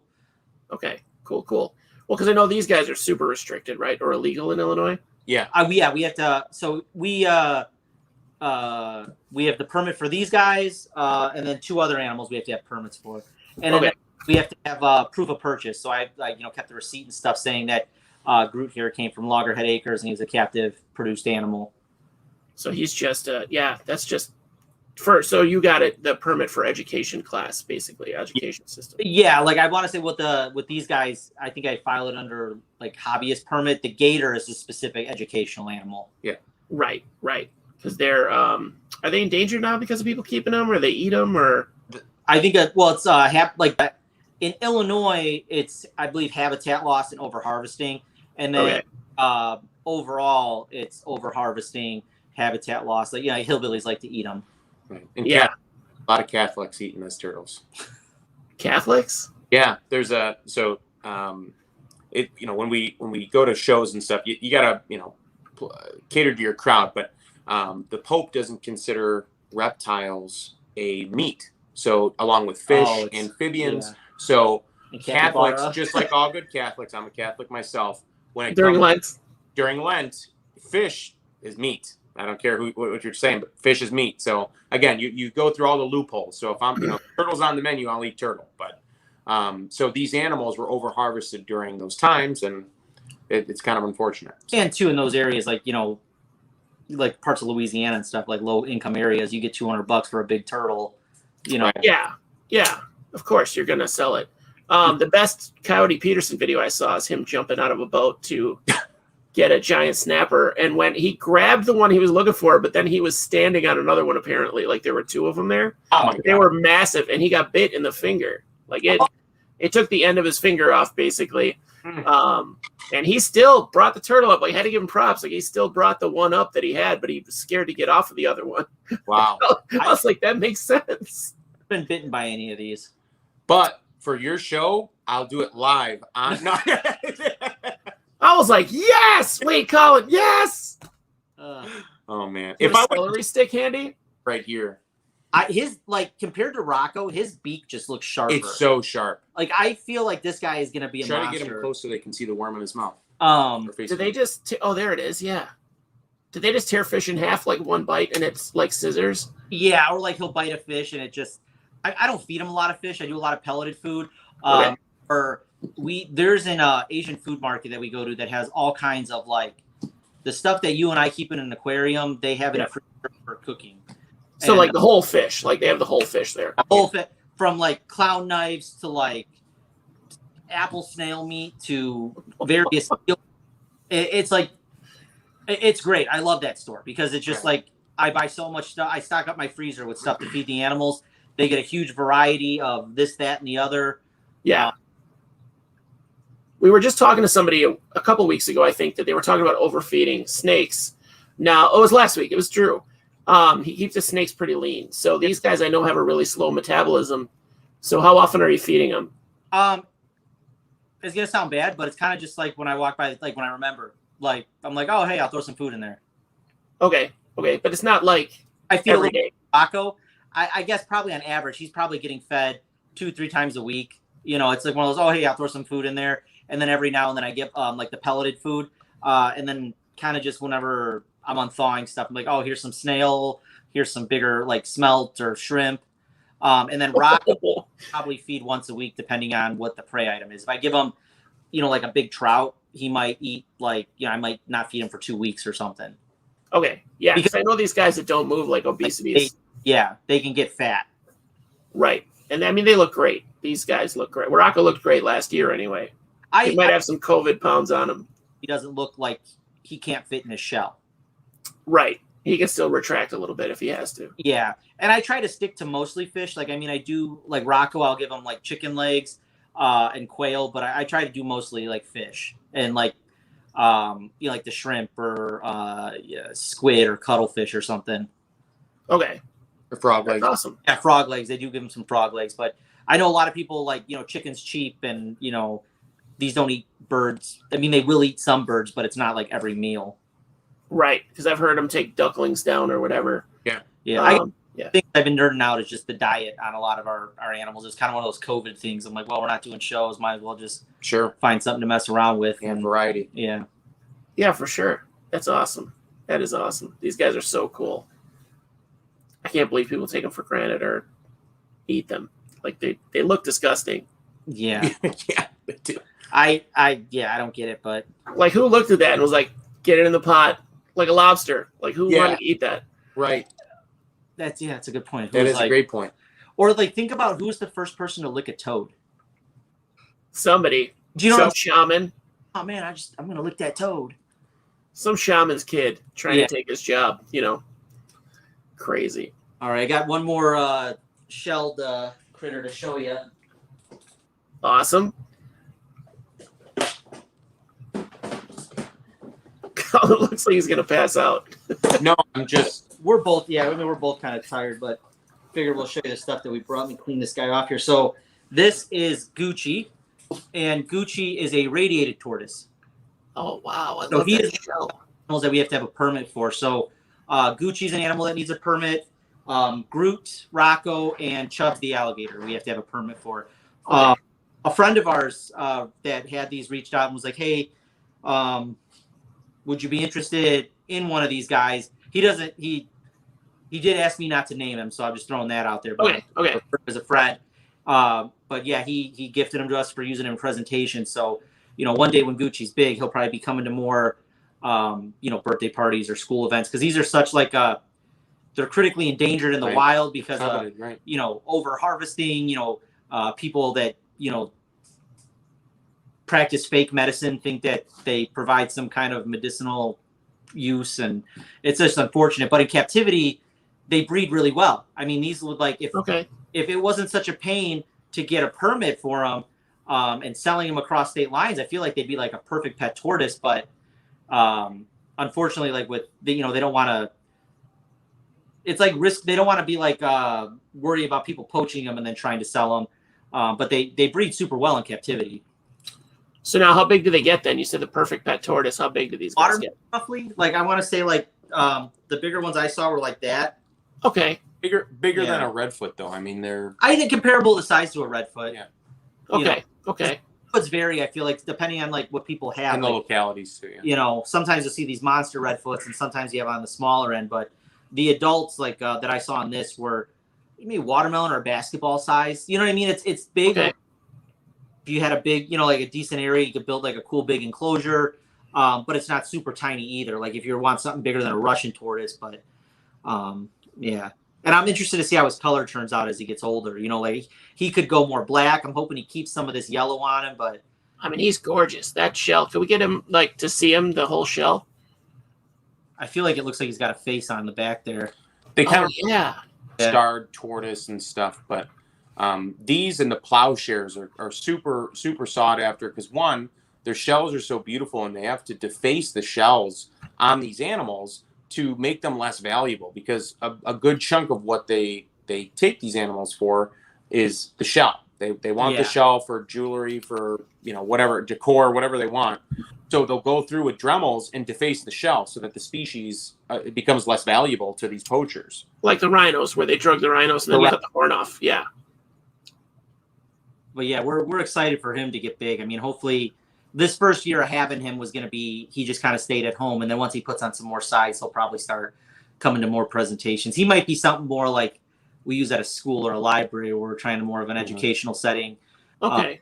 As where birthday parties are, more, I don't say more fun, but. Right. Or we like set up in displays. But one of the fun things that, Mike and I get to do is that when we have little things like this, like a lot of people, to quote a lady that booked us several months ago, she goes, you guys are the most America thing I think I've ever heard of. And I go, what are you talking about? And she goes, you go to the pet store, you buy a couple animals, you charge someone for a birthday party. Yeah. That's America, baby. And I'm like, you know what? We could change our tagline to that's America, baby.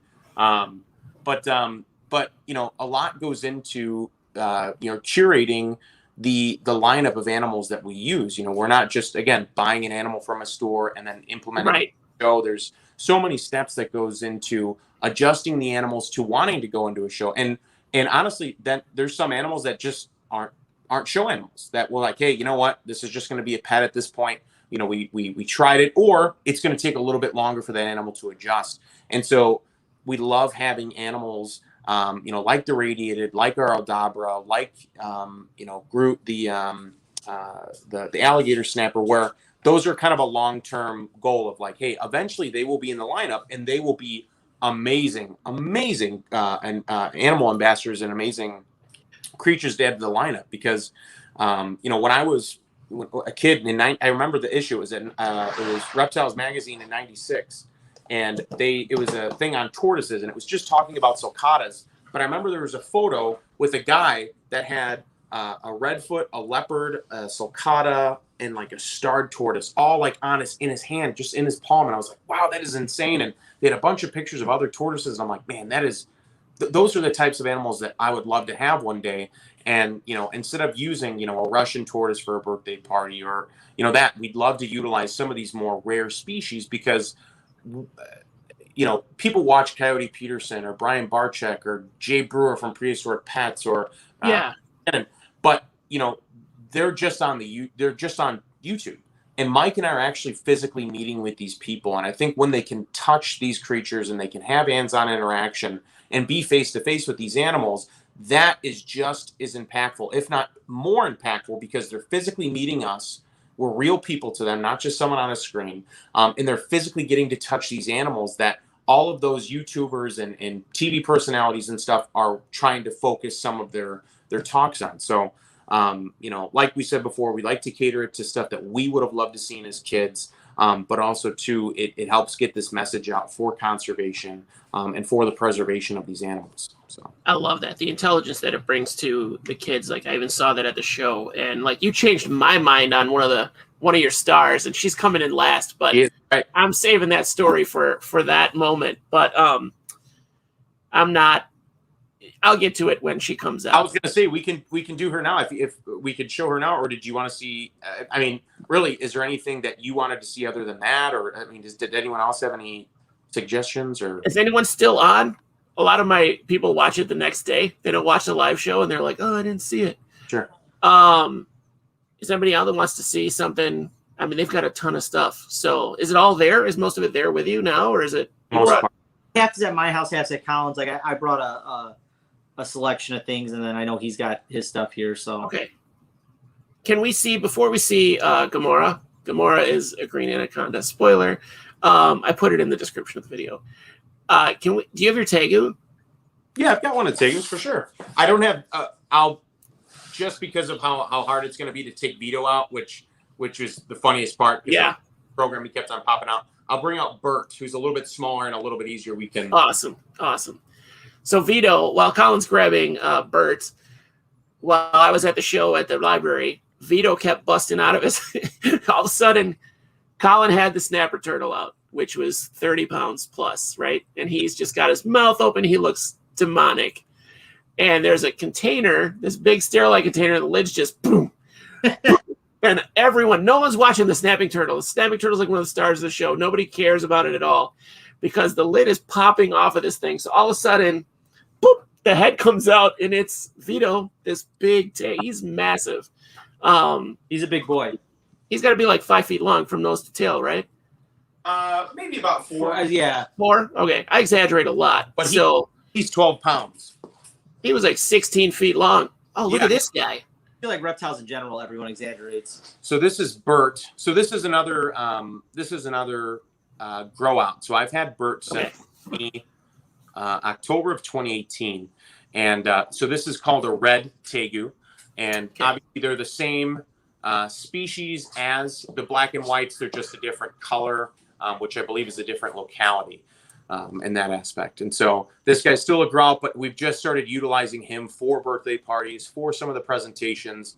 Not some of our bigger stuff, obviously, because he'd be not too hard to see, but we try to leave some of the bigger stuff just for those larger events for larger audiences. Awesome. We haven't seen a red one yet. I didn't know they came in red. Yeah, they do come in red. And honestly, with all the different morphs and stuff that's going on now, I'll see if you can guys get a better look at it. He's gorgeous. Those markings are amazing. Yeah.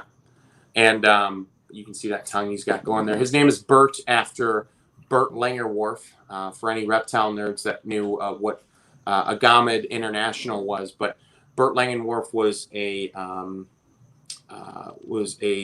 European biologist that bred many different species, but was renowned for breeding tegus in captivity for the first time. So, as an homage to the late great Bert Langerwerf, he is named after that guy. That's awesome. So now, how big would this guy get? Like, I believe the reds can get a little bit larger than the black and whites, and I think they can push upwards of around like 18, maybe 20 pounds. Now, are these? This is coming from a place of ignorance. Are these all Argentine tegus? Is that a thing?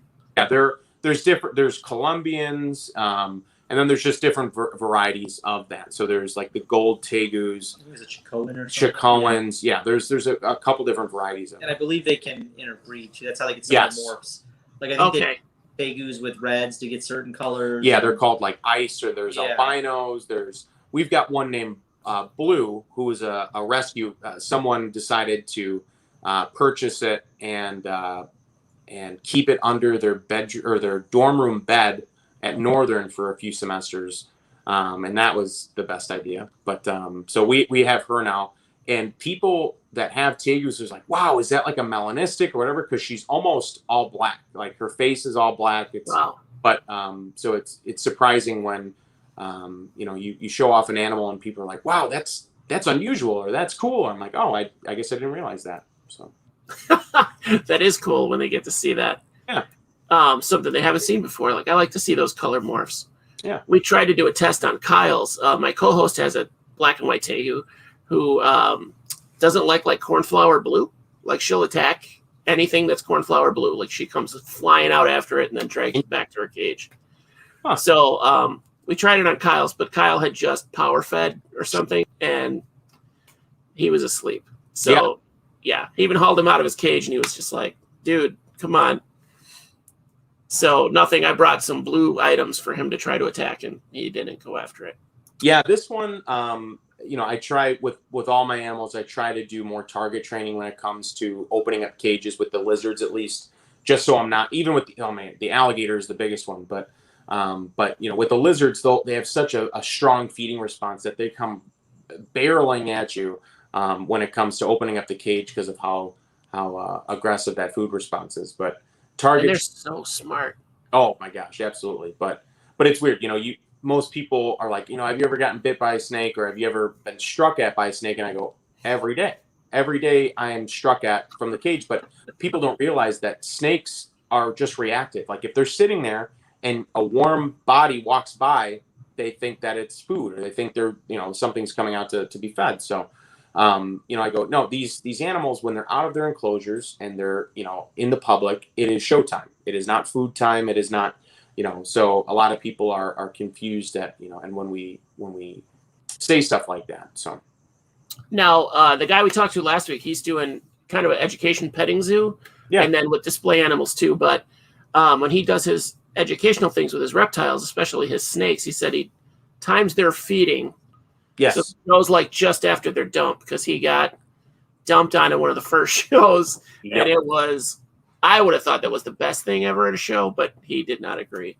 But do you guys do that too? You have the feeding schedule around the shows? Feeding schedule. I normally feed on Sunday evening or Monday after a weekend of shows. And depending on how intense, obviously May has been really intense with the 60 plus shows that we did in May, and June is coming to be just as crazy as that. I try to do light meals once a week or once every week and a half.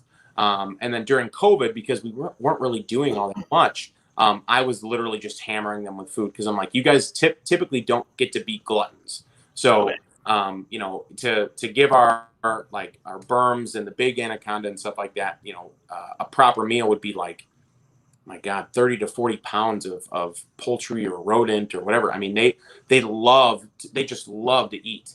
And I'll do that and that'll be their food for the month. And people are also shocked too. And they're like, man, you only feed it once a month. I'm like, how often do you think they eat in the wild? Like food is not like these animals are ambush predators. So they will just lie in wait and they preserve their energy. So when it comes to our busy months where, I want them to have just a little bit of food, I'll feed them for Nebula, our 65-pound green anaconda, or Allie, our 16-foot berm, I'll give them a few large rats, which doesn't even make a dent in their stomach, but at least it's something to sustain them. And that's something like, hey, I'm feeding you. You're going to have enough time to digest this, but it's not going to be something where you're going to need weeks to just sit there and digest everything. So 30 to 40 pounds is crazy. How big is your Burmese? She's around 16 feet. Wow. All right, let's get Gamora out. Okay. Let's get Gamora. Let's close it out with Gamora because does she ask about me? Yes, she has. While he's getting that out, I can. Did he have Jelly Bean with at the show? Maybe. Is that the frog? Yes. Yes. Oh, I was going to request this guy too. Look at this guy. Giant bullfrog Jelly Bean. So at the point he brought out Jelly Bean, my daughter had touched the roach, and then she came running back to me. She was all giggles, and all of a sudden she disappeared. Like I didn't know where she was. She was standing right next to Colin at the front of the show. Like he just got Jelly Bean out. So he noticed her finally, and he turned and he's like, "Do you want to touch Jelly Bean?" And she was like, "No." And just came running back. It was awesome. Yeah, he's a big boy. She just went up and stood next to Mr. Colin like she was supposed to be there. Now, what is Jelly Bean? He's an African giant bullfrog. Oh, my God. He is just a beast. Yeah. He seems bigger than the last time I saw him, actually. I think Colin held him in one hand. I mean, I'm holding him up with two hands just for support. I know sometimes we're doing shows, we'll hold him with one hand. Kind of makes him look bigger. I got now. Yeah. Yeah. I'm a short guy. So now, how old do these guys get? You know, I'm not 100%. I believe they live 10 to 12 years. Okay. But I guess I'm not 100% on that because I feel like some of these guys, like the better you take care of them, the longer they seem to live. I know a lot of guys will feed them mostly like rodents or chicks, and I've been trying to do a lot of switching it up where he does get, you know, a mouse or something here and there, or you know, a quail. But I do I'll do squid, cuttlefish, and I give them shrimp too, and smelt fish. Okay. All right. Because like rodents are kind of fatty, so it'll get them big fast, but they might not live that long if you're feeding them a diet of nothing but rodents. Right. They get that fatty liver and heart disease and all the same things. So I've actually got Rapashi's grub pie too. Oh, he'll eat that if it's on tongs or whatever? Yeah, I just kind of wiggle it and he bites it. Now, these guys, he looks like his care and feeding would be about the same as like a Pac-Man frog, yeah? Yeah, just a bigger frog. But yeah. Yeah. I've got him in a 40 breeder. Basically the same thing I have with the snapping turtle, the sliding doors, deep bedding, and then you just got a big water dish. Okay, so they're not really totally aquatic. They're not sitting in the water that much. No, I think some people just keep them like that because it's kind of easy. I have one that our first jelly bean, because we have a couple of them. Okay. I kept mostly water, and his back toes kind of curl, and I think it's from a lack of using them.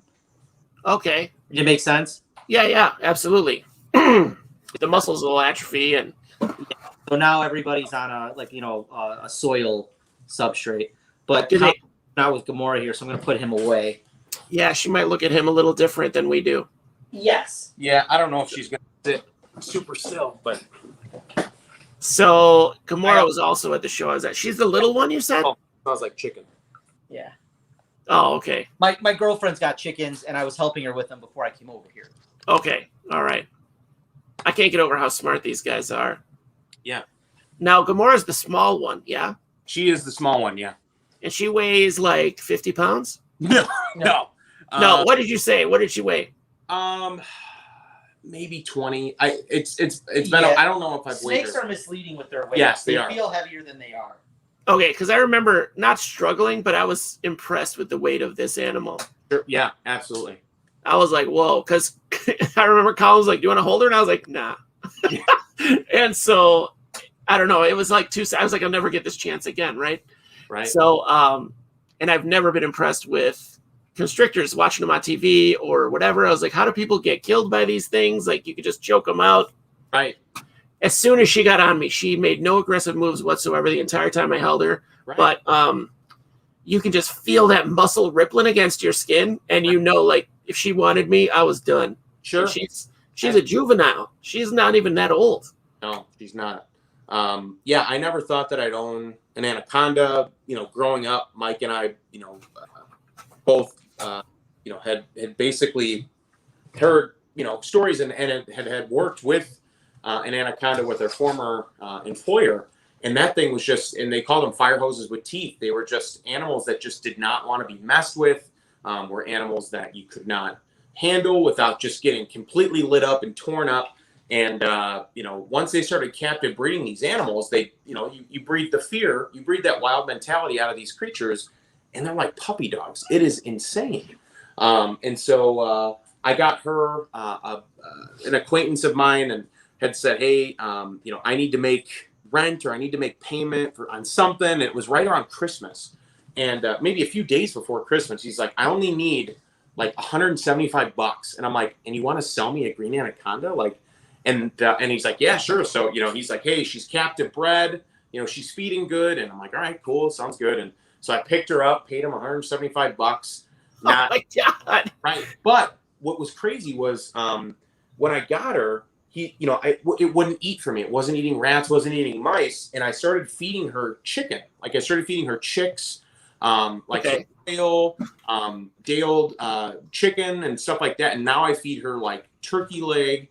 Occasionally she'll eat a rat, but she is solely just on birds, which is fine. I mean, I'm okay with that because that's typically what they'd be eating in the wild. So, But not long after I had her, these animals skyrocketed in price to like up to like a few $1,000s. And I'm like, wow, I'm really lucky.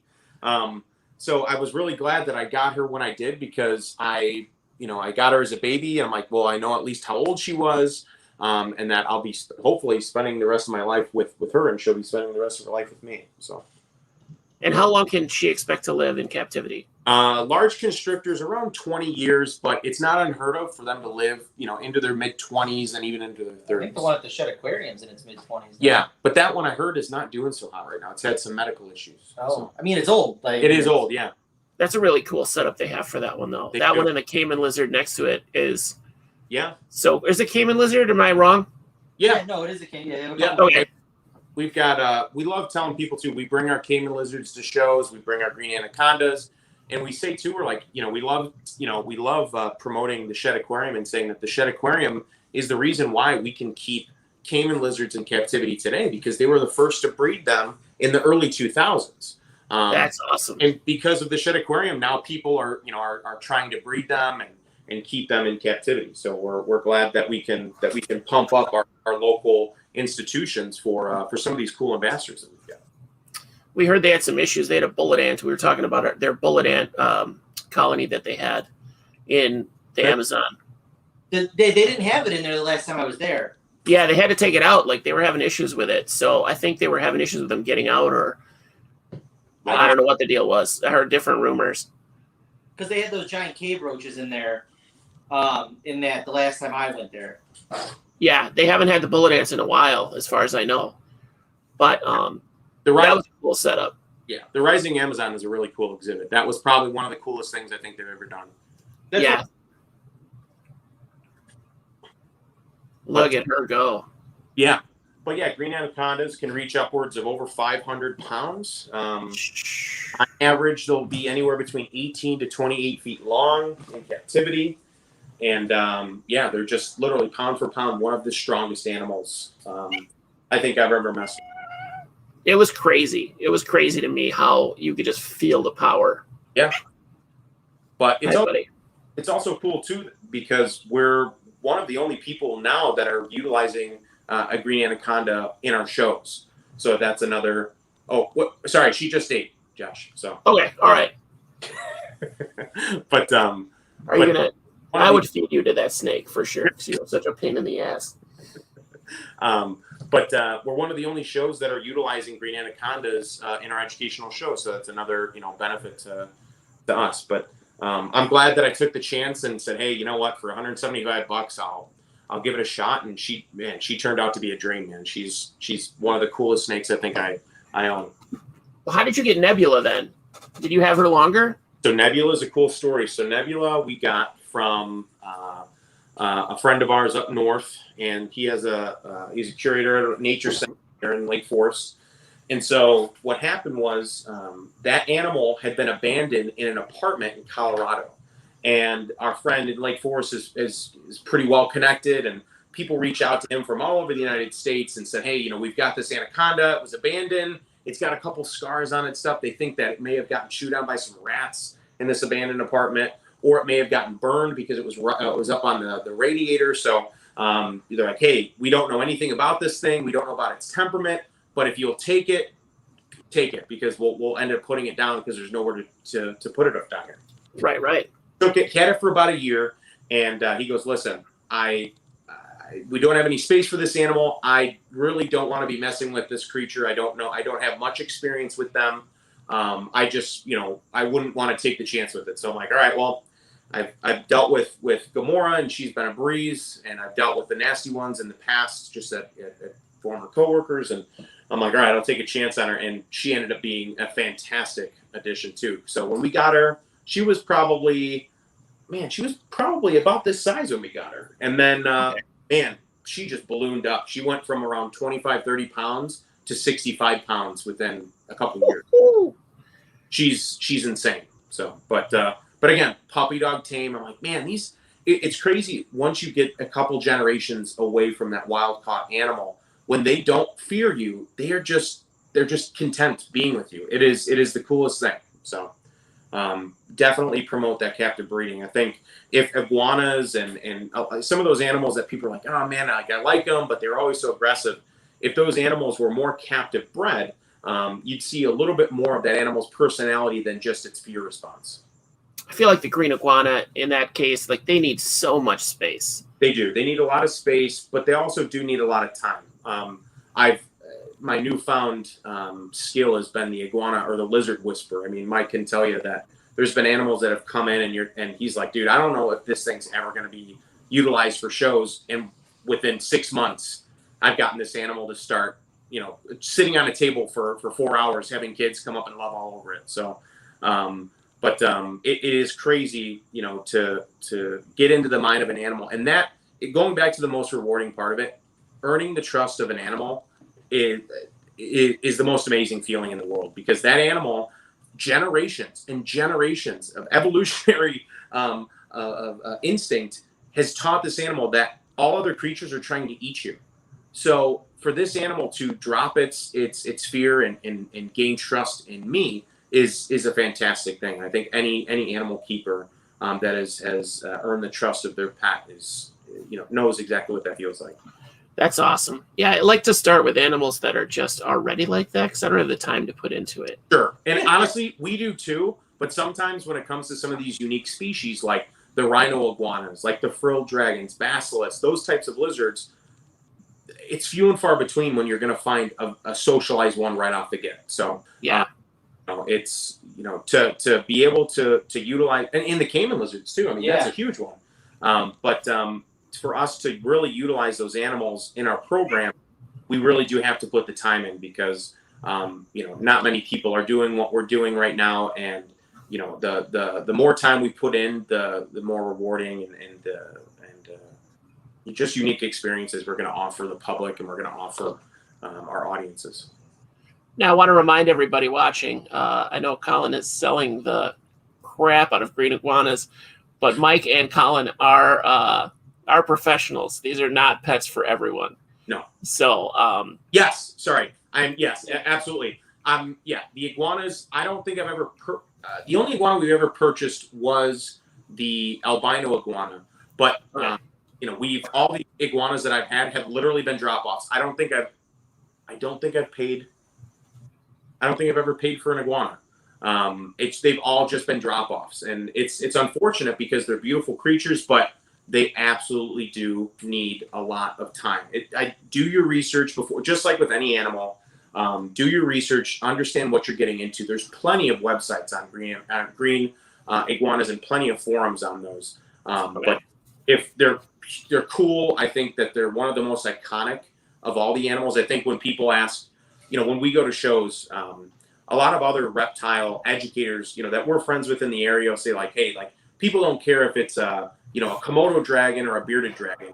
They just want to see a reptile. And Mike and I are like, you know what? Again, like we've said before, we want to see animals that we want to see, in these shows, because again, we're nerds, and there's, if we can impress, one little kid, then it's totally worth it for us. But iguanas are such an iconic creature, along with the green anaconda, or that kind of stuff. So we want to make sure that we bring those types of animals, but like you were saying, we do like to stress that these animals are not for beginners. These animals do need a lot of time, and they do need a little extra care when it comes to what they need and how to provide for them. So the specialized care, the respect. Like if she just bit you, you'd be going to the hospital for stitches. Yes. Not that she would bite you, but like I noticed Mike stepped off because he was working with chickens today. Sure, right. So that's a possibility, Josh, I'll get on. I don't want to go on a rant here, but there's so many times where I'll see someone do a program with a Burmese python, boa constrictor, and they just brought out a rabbit, or they just brought out a chicken, and I'm like, how have you not gotten lit up at a show? How has someone not gotten tagged by a snake because you're confusing that animal with food? With people holding the bunny or the chicken prior, so or a possum or something, whatever. Right? Yeah. It is to me, that is just the most mind blowing thing, to mix predator and prey in the same show. Like and two, like for us, Mike and I can do anywhere between 6 to 10 shows on a Saturday or a Sunday. And Wow. if we had, say we did have those animals in the lineup, okay, well, hey, we'll use the snake at the beginning, and then we'll do, the mammal at the end. Okay, well, still, that mammal is still sitting in the van, in an enclosed van, with the heat or the AC blowing that around, so that smell is circulating within the vehicle.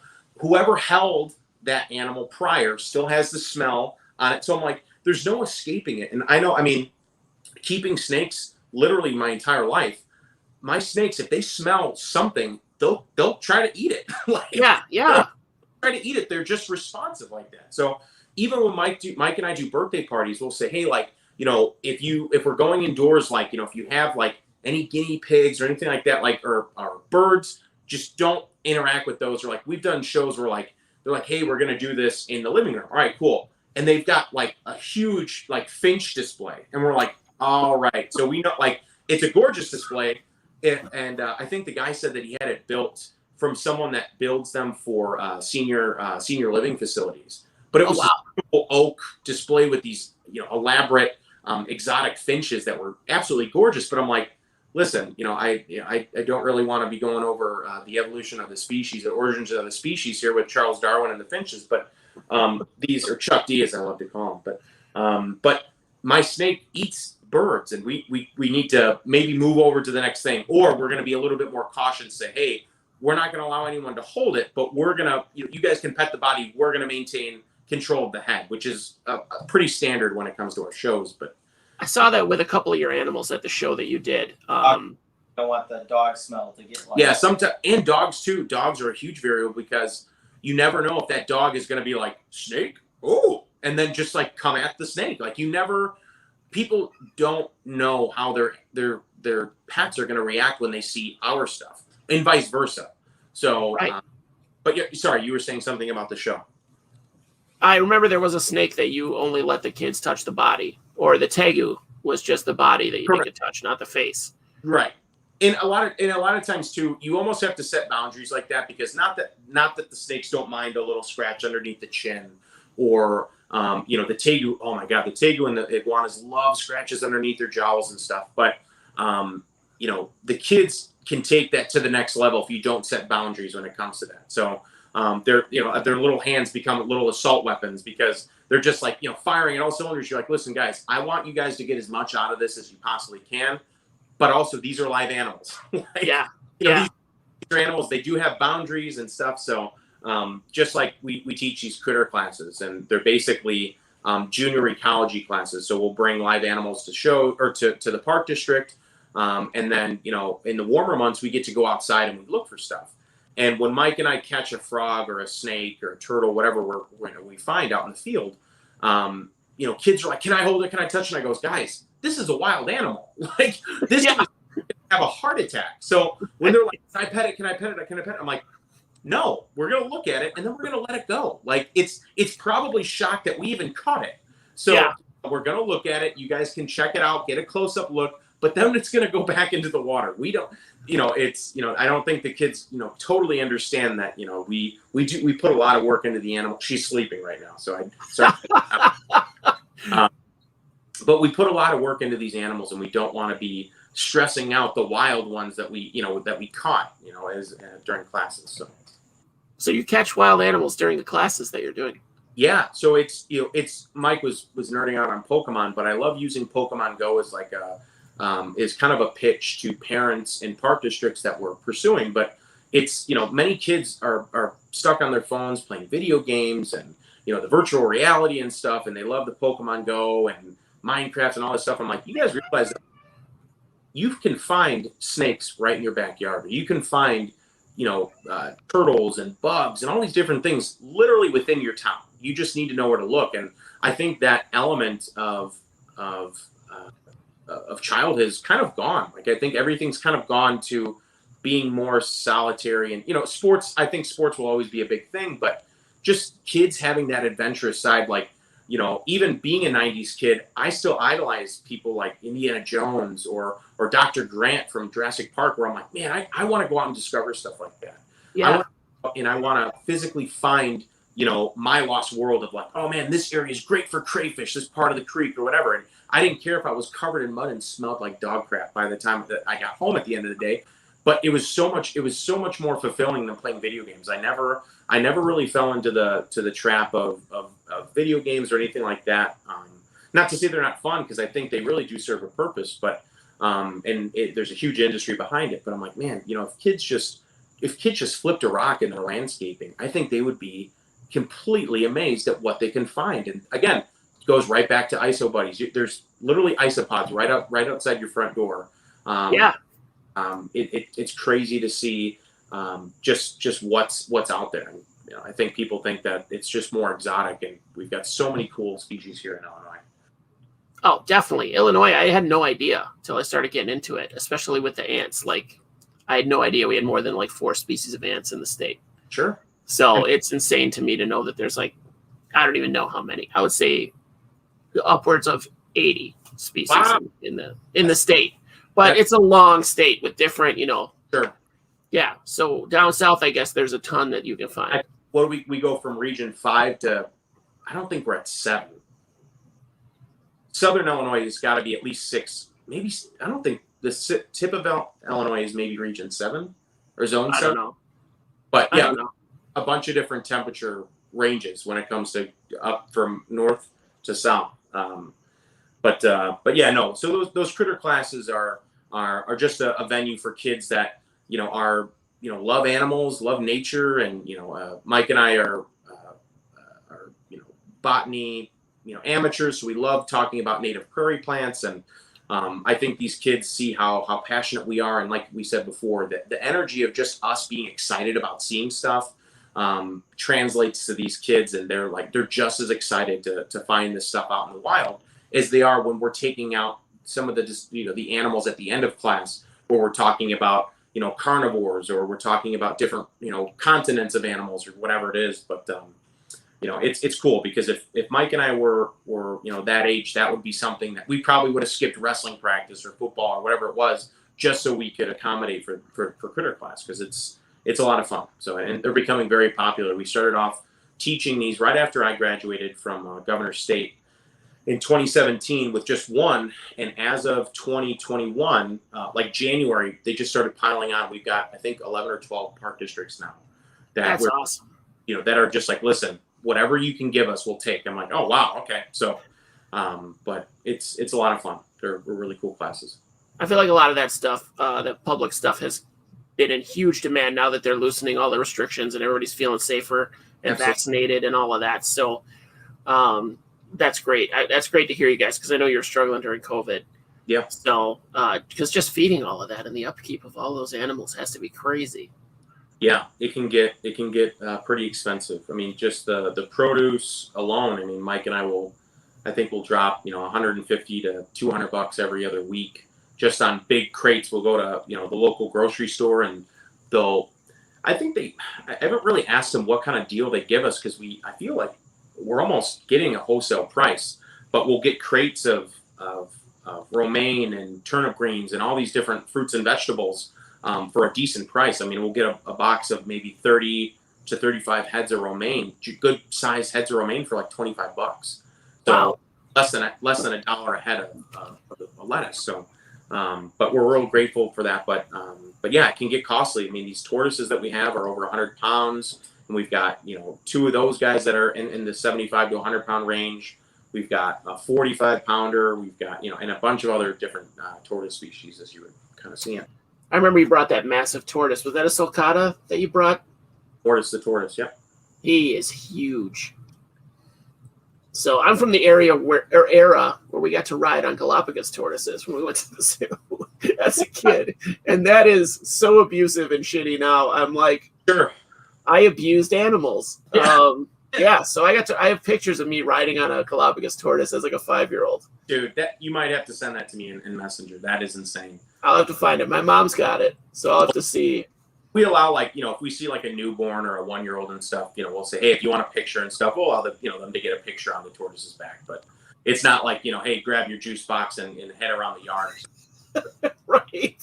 But it is small enough to do that. I'm like, you know what? I think it's fun for kids to that's a fun photo for people, just like you have. Like, hey, you know, it might look a little cruel, but we're not having these things, you know, go walk around. But we will take, you know, the smallest children we see there. We'll say, hey, you know what, get a picture with it, because I think, you know, when's the next time you'll be this small to be able to sit on a tiny tortoise or a large tortoise like that. So, and it's like 5 times the weight of the kid at least. Yeah, at right. least. Right. Yeah, we're not saying, hey, Uncle Ted, come on over here and sit on the tortoise. But Uncle Ted, you dropped a few this year, right? Right. Get over here.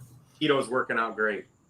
All right. Well, I think that's it. We crossed the 2-hour mark this time. Finally. But I think we got a lot out of it. I think the audience got a lot out of it. I think I definitely did. So there's a lot of things you guys consider for the show and your hobby and everything that's just amazing. Like teaching the people about the ecology of it and the animal ambassador part of it, I think is great. So, Colin, I still am amazed that I got to meet you just at the bank, how that story went. Mike, I'm super glad to meet you. I'm going to pick your brain about frogs in the somewhat near future. Sure. Yeah, so, that's definitely a Mike thing for sure. Yeah, because I want to do a cohab, like a giant vivarium. I'll get in touch with you on Facebook. Sure. So I want to cohab some animals together. I think the milk frogs might be epic for that. But anyway, thanks for coming, you guys. Milk frogs, you got to be careful with cohabbing. Why is that? They've got a toxin to them. Okay. I would keep them with something smaller. Something that wouldn't see them as a prey, but is the toxin. Like, Yeah, let's like say they you can get in the missed it water and and stuff. like the gecko or something you have in there licks the frog, it could get them sick. Oh, never mind then. We won't worry about the milk frogs. Although they are cool. Did they used to cohab a emerald tree boa with milk frogs at the shed? They did it with dart frogs, I think. With dart frogs, okay. They did have a milk frog exhibit at the shed. At the end of the zoo. I don't know if they put anything else in there. Yeah, okay. But They had them in with something at Brookfield, I know. Yeah, So they were, I do remember seeing something. Maybe it was in the swamp. yeah. But yeah, no, they do secrete a toxin, so that could be a little problematic. But we can talk about it. We'll talk about it. We'll figure out something. I'll ask the pros. But thanks again so much for coming on, guys. I had a great time, start to finish. Glad we finally got it into our schedule here.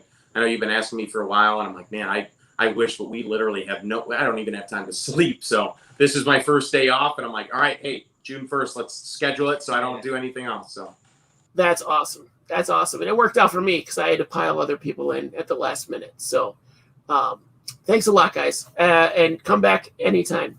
If you have time, in a couple months, we'll do another show. All right? For sure. Cool. All right. Nice to meet you, Mike. Colin, always a pleasure. Thanks so much. Oh, I just cut him off again. Sometimes it's hard not to cut people off on these things. So, guys, if you liked this show, this was a whopper of a show.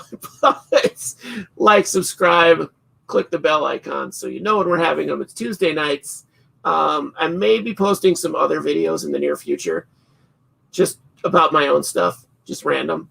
Other than that, next week we have Chris Biggs, the mad aquarist, is going to come on and talk to us about snakes, toxic snakes. Well, poisonous snakes and venomous snakes. Apparently there's a difference. So I know what the difference is. You could probably figure it out yourself, but I got teased about it by Chris before the show. So have a great night. Thanks for staying with us. This is a crazy long show. So I can't imagine it'll be any shorter with Chris Biggs because he's known to be a chatterbox, but so am I. So, and hopefully we'll have Nat back. I hope she's okay. I'm going to check on her in a minute. But again, thanks for coming and have an Isobuddies day. And I'm going to click the other button.